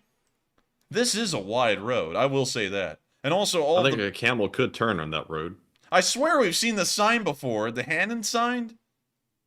It might be like a franchise or something. It may be. But this really is a wide road. In the United States, this would be like a highway. Like this actually should be a normal highway. But this thing is big, like especially for a former, I guess you could say like British, if you want to call it colony. This is a very wide road. And so with that, thank you so much once again for the support and also sharing that with us. And with that, we are on to the next one. Thank you so much once again. All right, and our next one goes to Hunter Stevens, who puts in a $10 super chat. He says the Poutine Fund, and question from the chat. And thank you so much for the support for the Poutine Fund, and we will make sure to get one from the chat. And so thank you so much once again for the support, and let's get the chat. And the chat goes to Enderslayer, who says, did you know that Prigozhin, a.k.a. Nutsack, said that Pascal's son fought for the Wagner as a gunner? Oh, I would doubt I that. so. Yeah, I would doubt that. That's like Kadyrov's kids going into Ukraine and doing nothing. But that is interesting here. But I would definitely call cap on that one. They said, oh, look, Daddy, we took a picture. Dad, we got a tank or something like that. Oh, good son. Good Udain Kusei. Now go and violate the people of the village or whatever. But with that, thank you for sharing that with us. I never heard that, but I would highly doubt that they really were there. And with that, I hope we addressed that fairly well. Thank you for sponsoring that live chat. And with that, we are on to the next one. And the next one goes to Danny Coco, who puts in a $5 super chat and says, in reference to the German defense minister, they said, is Ukraine attacking Russia's supply lines, warehouses, and similar inside Russia? Is it justified? And good job, enforcers. Yes, they have. They've been attacking it quite a good deal, and it is justified as those warehouses are storing strategic resources for the Russians' war effort, and so destroying them does help the Russians to be less supplied and therefore hopefully end the war a little sooner. And so with that, I hope that does answer that fairly well. Thank you so much once again for the support, and with that, we are on to the next one. And the next one goes to Ari Mansala, who puts in a $5 super chat and says, happy birthday to Matthew. And guess what? It's my birthday too. And greetings from Finland. And happy birthday to you, Ari, from Finland. And it is actually your birthday. It's my fake birthday. I'm, I think, 5,544 years old at this point. And big happy birthday to you, and I hope it's going well. And also, while I'm at it, while I'm thinking about it, happy birthday to Glenn Blanchard as well, because he said it was his birthday today as well. So hopefully, both of y'all are having a wonderful, wonderful birthday. And happy birthday to everyone. I hope y'all are having a fun one, if you're having one on here tonight. And happy birthday to you as well, all the way from Finland, a really cool country, really beautiful one, actually, that has a really interesting history. And I got to thank you so much once again for supporting this channel on your birthday. And are you from Lottie? Dude, about to pull up in my Bulati. Let's see what this town looks. Not a bad town, not a bad one. Burger King on the side over there. You saw it? Sekjärvenborger. Look at the sign. Look at the sign on the window. Let's Zoom see. back in. Kazvis Whopper. I want one of those Kazvis Whoppers, man. They got some lettuce on it and everything. And then it goes from the Kazvis Whopper to treat yourself. And then the King combo, or the King Wombo. But still, thank you so much once again for the support. All the way from Finland. Happy birthday to you as well. And with that, we are on to the next one. And thank you so much once again for helping this channel to keep on running. All right, and up next we have a $5 super chat from Frequency Harmonic, who says, I expect an increase in anti-aircraft warfare system losses for the Russians. As indicator, Ukraine is prepping the battle space. And what do you expect to see?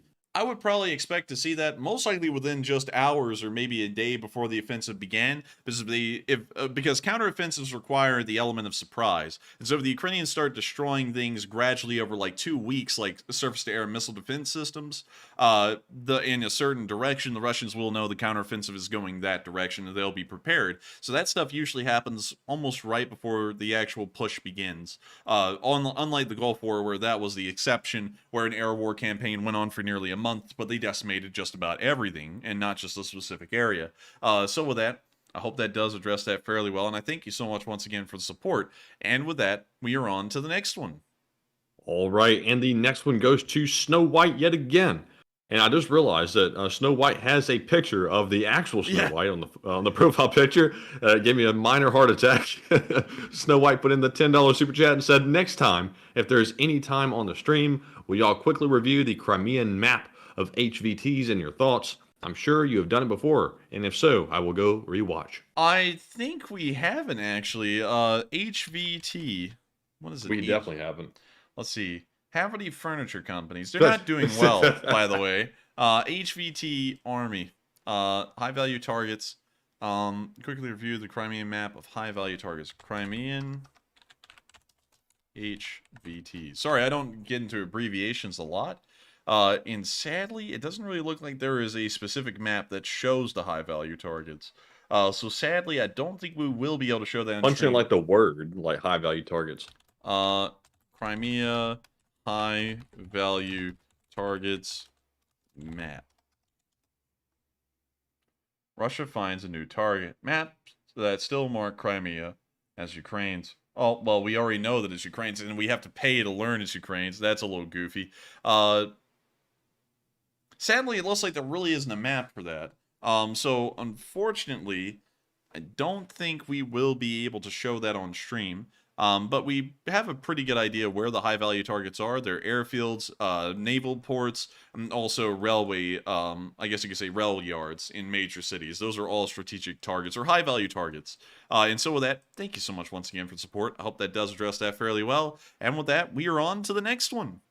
And up next, we have a $5 super chat from Slava Something, who says the emailing of mobilization is a joke. My email has fake information, and I got the email from our government saying I'm being mobilized. Suka bliat. Suka bliat. But still, thank you for the That's support. crazy That's though. actually Like crazy that's to I hear. forgot they're actually in Russia. So that's wild. Like if it's a fake email, can they still track like IPs or something like that? That's a good question, but hopefully you don't get mobilized, and that is pretty wild to hear that it actually did send you the email. Hopefully you don't have to go. Hopefully there's a way for you to avoid it. But still, thank you for the support and sharing that with us, because now we know the email thing is real. And so with that, thank you so much once again. Best of luck, by the way, and stay safe. And with that, we are on to the next one. And the next one goes to Dark Warrior 137, who puts in a $5 super chat and says, Dmitry, why are you staring at the rearview mirror so much, bliat? Even bliat. I can see the battlefield, bliat. Question from Matt.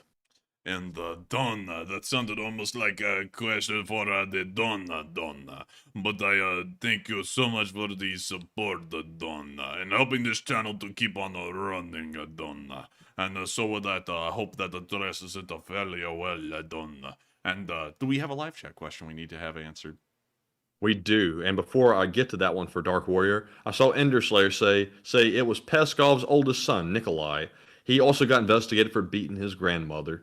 That sounds about right. I'll be totally honest. It sounds quite gruesome, quite crazy, but that's exactly what I expect from Peskov's son. But with that being said, let's get that live chat question. It goes to David L., who says, Enforcer Matt, if true, the U.S. military intends to mothball A-10s, can you think of any reason not to give them to Ukraine? And that's because we're not actually mothballing them, is my theory. And that's probably the theory I'd go with as well, is that we're not mothballing them, and they're probably going to serve another 30 years. So with that, I hope that does address that live chat fairly well. And thank you once again, David L., for being a longtime viewer and always watching this channel, and also having a pretty good question tonight. And so with that, we are on to the next one. And the next one goes to Uncle Chucky's Jeep. And thank you very much for the support. And I think we've addressed that one already, but I have taken your concern under advisement. And thank you very much for helping to support the channel. And up next, we have a $5 super chat from Jonathan Tubbs, who says, I watch the show every night while polishing chlorostrolite, the gemstone of Michigan. You should look it up. And how do you spell that? Let me send that in the live chat because it is very scientific. It is very scientific. It is chlorostrolite. That almost looks like cholesterol, but it reminded me of that chlorovinyl PVC, polyvinyl chloride. PVC. Yeah. Oh. PVC pipe. Oh wow, these are cool. That's pretty cool. Looks like a frog. Man, it is the Frog Rock, dude. That would actually be a cool name for a military base, Frog Rock. But let's see. I like it. That's really cool. Really cool to know you're polishing these things just nightly. Are you obsessed with polishing these things? Because that's pretty interesting. They're cool looking, though. I will say that. So with that, I thank you so much for the support, and I hope that does address that fairly well. But real quick, Matthew, was there anything else in that live chat? No, that was it. All right, and so with that, thank you so much once again for the support to this channel and helping it to keep on running, and also letting us look at a really cool stone. And with that, we are on to the next one. And up next, we have a $5 super chat from Margaret Hemsley once again, who says, just one more fun fact. Herbert Hoover came to Calgary as a 23-year-old to work as a mining superintendent. Really? That is really cool. Also, I never noticed the super pit over here. It's literally called super pit. Super pit. Man, that thing be a super pit though. Good lord. Man, that thing be super. Whoa, look at that. Look at that bucket. Do you see that bucket? This one? No, down. Go down. This one? Jeez, man. Dang, man. Dang, man. Shit. Dang. The Super Pit Tour. Then you see this thing. Man, people can monetize anything these days. Yeah, you can capitalize on anything now. That's the glory of capitalism. If someone's willing to pay for a tour on a bus of a giant pit in the ground, by golly, you can do it. But right now, some Chinese propagandist is over there in the Communist Party saying, "Oh, those evil bastards."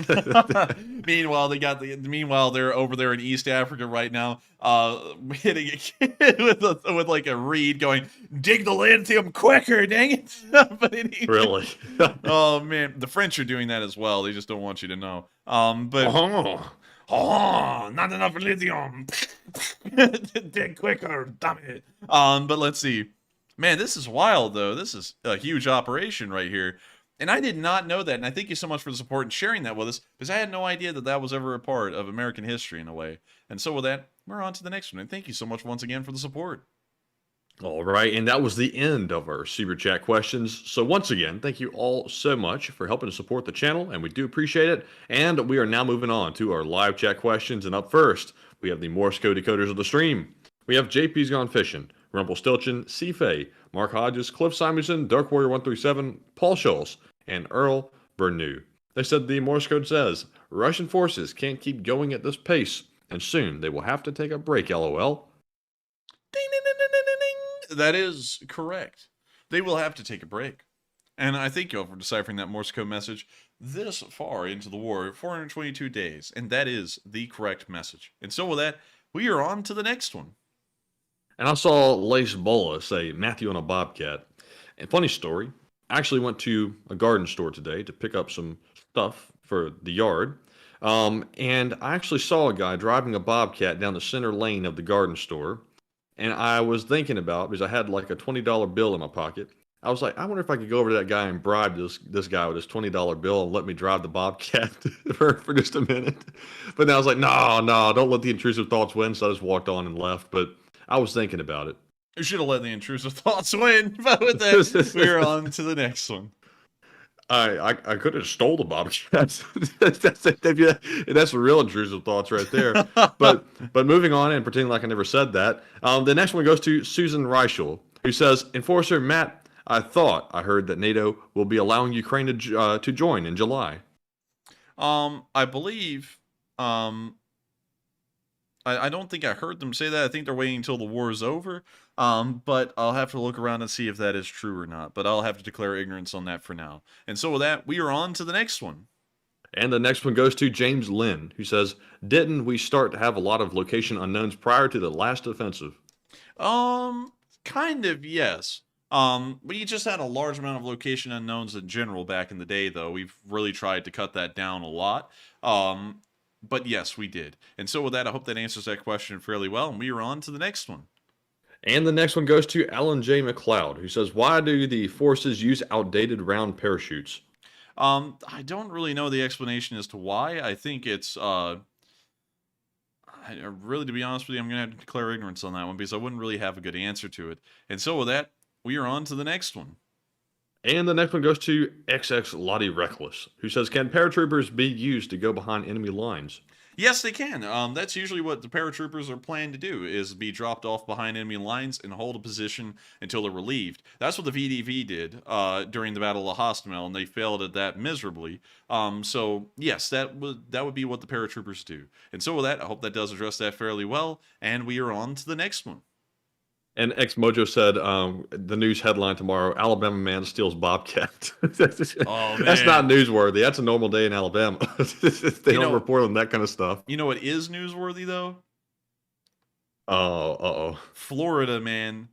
The Florida man is always newsworthy. That's just facts. That's just facts. Straight up facts. Put that in the fax machine and send it. But with that, I hope we addressed that fairly well, and we're on to the next one. And the next one goes to Alex77, who says, how did Russia fund its military during the Cold War? They funded, the Soviet Union funded their military through really just the allotment of their budget. Theft? Pretty much theft, yeah. Pretty much theft would be the best way to describe it. You see, they actually had money in the Soviet Union. It was, I believe it was just called the ruble, and the ruble was the standard currency across the entirety of the Union. and they would use the ruble, which was worthless outside of the Soviet Union, but it had a set specific worth inside of the Soviet Union. They would use that to fund the military, and I believe near the end of the Soviet Union's history, something like 30% to 50% of their government spending was for the military, which was catastrophic economically for the Russians, because half of everything they were spending on was going into the military. The other half was going into everything else, like literally just producing food for people to eat. So with that, and then, and then everything else on top of that, railroad transportation, all that stuff. But with that, I hope that does address that the best we can. And with that, we are on to the next one. And the next one goes to Michael McGuinn, who says, do we know what the numbers mean above and below the arrow? No, we sadly don't. We really don't have a lot of ideas about what that marker means rather than they're moving forward, and we don't really know what the numbers mean specifically, so I'm going to have to declare ignorance on that as well. And so with that, we are on to the next one. I saw Barreled 50 say ruble is spelled rubble, and I've always wondered, like, if that was on purpose. That might be one of those rare, like, rare Russian W's. They called their currency a ruble, and you can interchange it with rubble, because when it goes to nothing, it's basically rubble at that point. And like it is right now, I think it's worth like mere cents on the dollar, if I'm correct. I think it is. It's practically worthless. I think it's worth like a penny. I saw that some company sold like all their shares because they were selling out in Russia to get out of the country for like 15 billion or 15 trillion rubles or something, and it was only like 660 million. Oh, love to see it. Love to see it. But that is pretty wild to think about how worthless rubles really are. But then again, Japanese yen is also very similar. What? Yeah. Japanese yen. Japanese yen to US dollar. So one Japanese yen is less than a cent.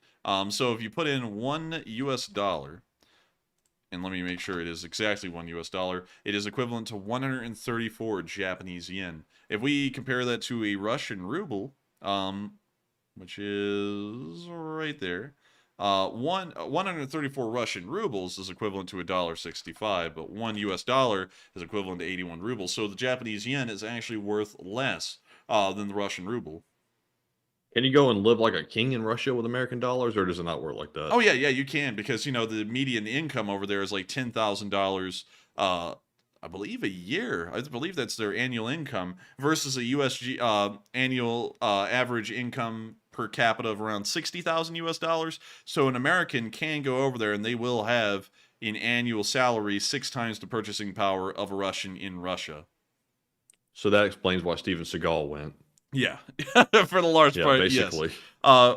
Also, anyways, that's actually getting on into the next thing. But with that, I hope we address that fairly well. And we are on to the next one. And we have another super chat. This one is from Hunter Stevens, who puts in a 10 and says, what is your plan for the channel when the war ends? Good question. For a long time, the plan was to try and move on into world news. To be and of course we're trying to move into more video stuff in the summer when we have nothing to really do extra like college or anything like that, and we have a lot of free time. But to be honest, I'm getting so tired at this point, I don't really know. It might go on a little bit of a break after the war ends for maybe like a week or a few weeks or maybe a month or something, because while I'm going to keep covering this war until the thing ends, I am running on it feels like over the past few weeks, or really months for that matter, I've been running on empty completely. It's running on empty. Yeah, running on empty. I've hardly had a lot of energy to really do anything extra. So it's really a question of whether we'll just keep on chugging our way right out of the Ukraine war news when that ends and into something else, or just sit there and take a break for a month and then come back to it. I don't really know, because right now I know one thing: I've been doing this 6 days a week for 422 days. I have never had time to really do anything, for that matter, rather than the stream and college. And I am tired. I'm just exhausted, to be honest with you all. So with that, I hope that does address that fairly well. Thank you so much once again for the support. And with that, we are on to the next one. And the next question goes to Jax Dragon, who says, did you see that Russians made dumb bombs smart bombs, GPS and winglets? And that sounds like a rip-off JDAM kit. It kind of does. And I think I have heard about that, and I think we've actually seen one of those in use in Ukraine on the southern front. And so with that, I hope that answers that fairly well, and we are on to the next one. And the next one goes to the Sun Collective, who says Putin is afraid of NATO, yet NATO won't send ATACMS, and why is it? NATO won't send ATACMS because we're afraid the ATACMS will be used against the Russians. And that's why we're not sending them, because they also have quite a considerable range. Such a far range, there's really no way for them to practically be used in the war unless they were used against the Russians in Russia. So with that, I hope that does address that fairly well. Trying to take Alaska and said, oh, it's like having a job. I was going to say it, but I didn't do it. I was going to say it. But, you know. Facts, though. Facts. Like, I was thinking when you were saying that, I was like, this is just real life. Like Frank Sinatra said, that's life. But here's the thing, though. It's real life when you have a job and then you come home and the job's over. It's one thing when you wake up, do college all day, come home, do college work for the rest of it, and then do this, and then go to sleep at 2 in the morning, and you woke up at 8. That's a different thing. You know, and you're doing that for 422 days straight without any pauses whatsoever. I mean, like, hell, like, let me pull this up. How much paid vacation is normal? Yeah, but we're self-employed, though. Yeah, we are self-employed. That's true. Yeah, we're our own bosses. That's for people that work for people. But the thing is, though, is that people eventually do take breaks. Like bosses even take breaks. You know, they sit there. Like hell, some bosses sit there like Bezos and goes, "Ha, I'm gonna ride my wiener rocket" or something like that. You know, and they take a break. Oh, he waited until he was retired. He worked like a dog for like for 20, 30 years. Yeah, true. But you know, I'm getting tired. That's all I know. I'm getting tired and might want to break a little. That's all I'm saying. But with that, we are on to the next one. And the next, excuse me, the next one goes to Fern Joseph, who says, let's see, he meant to say, I think, are quad-track vehicles realistic, like tanks, APCs, and IFVs, SPGs too? Wheeled tanks. Can you reread that one again? Quad-track vehicles, are they realistic? Not really, because it mechanically overcomplicates a tank. It's better to just have 2 tracks instead of 4, because with an additional 2 extra track sets, there's going to have to be some kind of a motor to power those tracks, and there's also going to have to be a lot extra considered. So it makes the vehicle more mechanically complex, and usually you want to avoid mechanical complexity. And so with that, I hope that answers that question fairly well. And we're going to take 3 more questions before we round out tonight's stream. And so with that, we are on to the next one. Oh, barrel 50, nice, nice joke. That actually worked out pretty good. But the next question goes to Alex77. He says, were you aware of USSR weapons cache placed along the U.S.-Canadian border during the Cold War? I believe I have heard about that, but I didn't really know a lot about it. But that is always interesting to hear. Also, this line up here, this border that looks like a straight line, it actually is not a straight line. Let me go to a part of it that is not a straight line real quick. Somewhere over here, I believe. No, wait a minute, it's in the mountains. Hang on, let me go to the mountains. It's up here. Banff. We go to Banff and see unicorn. Are you kidding me? Like, this line is not perfectly straight. It actually zigzags a little bit, but on Google Maps, it looks like it's showing it as perfectly straight. Dang it. It's not perfectly straight. Like, when you actually go and look at the map and you zoom in on it, except for Google Maps, it's not a straight line. Like, right here. Like, it's not a straight line right there. It's got, like, little curvatures in it and stuff. But anyways, with that, I hope that does address a fun fact about the U.S. border, at least the best I can. And with that, we are on to the second to last question of the night.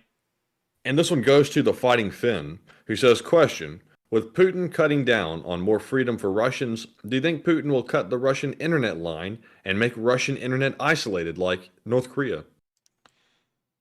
They probably could try. It wouldn't really do well for them because I believe a lot of their internet infrastructure is Western based. So it wouldn't do that well for them. But they could possibly give it a shot. And so with that, I hope that does answer that question fairly well. And we are on to the final question of the night. And so, who is the lucky last person to ask the lucky last question of the night? And that viewer is Alpha10, who says, do you think that Putin will ever be labeled Russia's biggest traitor? He seems to just be burning his own country. Slava Ukraine. And Slava Ukraine. And great question. It's really hard to beat out Stalin. Stalin is probably the worst in Russian history. But if we were to rule Stalin out, I think he possibly could be maybe a decade down the road, regardless of how things turn out. If he's dead a decade down the road, I feel like they're probably going to start painting him that way in Russia, much like they did Stalin afterwards. Although people in Russia still kind of like Stalin to a point. So it is entirely possible that that could be the case. And so with that, I hope that answers that question fairly well, and it is the end of tonight's stream. I thank every single one of y'all so much once again for watching. If y'all did enjoy, make sure to hit the like button. We've gotten up to 1,965 likes. That means the Battle of Izyum is happening right now in Vietnam if the like numbers were a year. And also make sure to subscribe, as it helps this channel to continue to grow. It helps the Lee Spring Army to spread on further around the internet, and also allows us to keep support going to Ukraine. Of course, thank you all so much once again for watching tonight. I will see you all tomorrow at 10 p.m. Eastern Time to cover the next 24 hours of the news of the war in Ukraine. Good night, good luck, take care, stay safe, and of course, Slava Ukraini. And good night, Slava Ukraine, and don't end up like Rosie O'Donnell. Rosie O'Donnell, absolutely China. Yes. The Lee Spring Army sends its regards.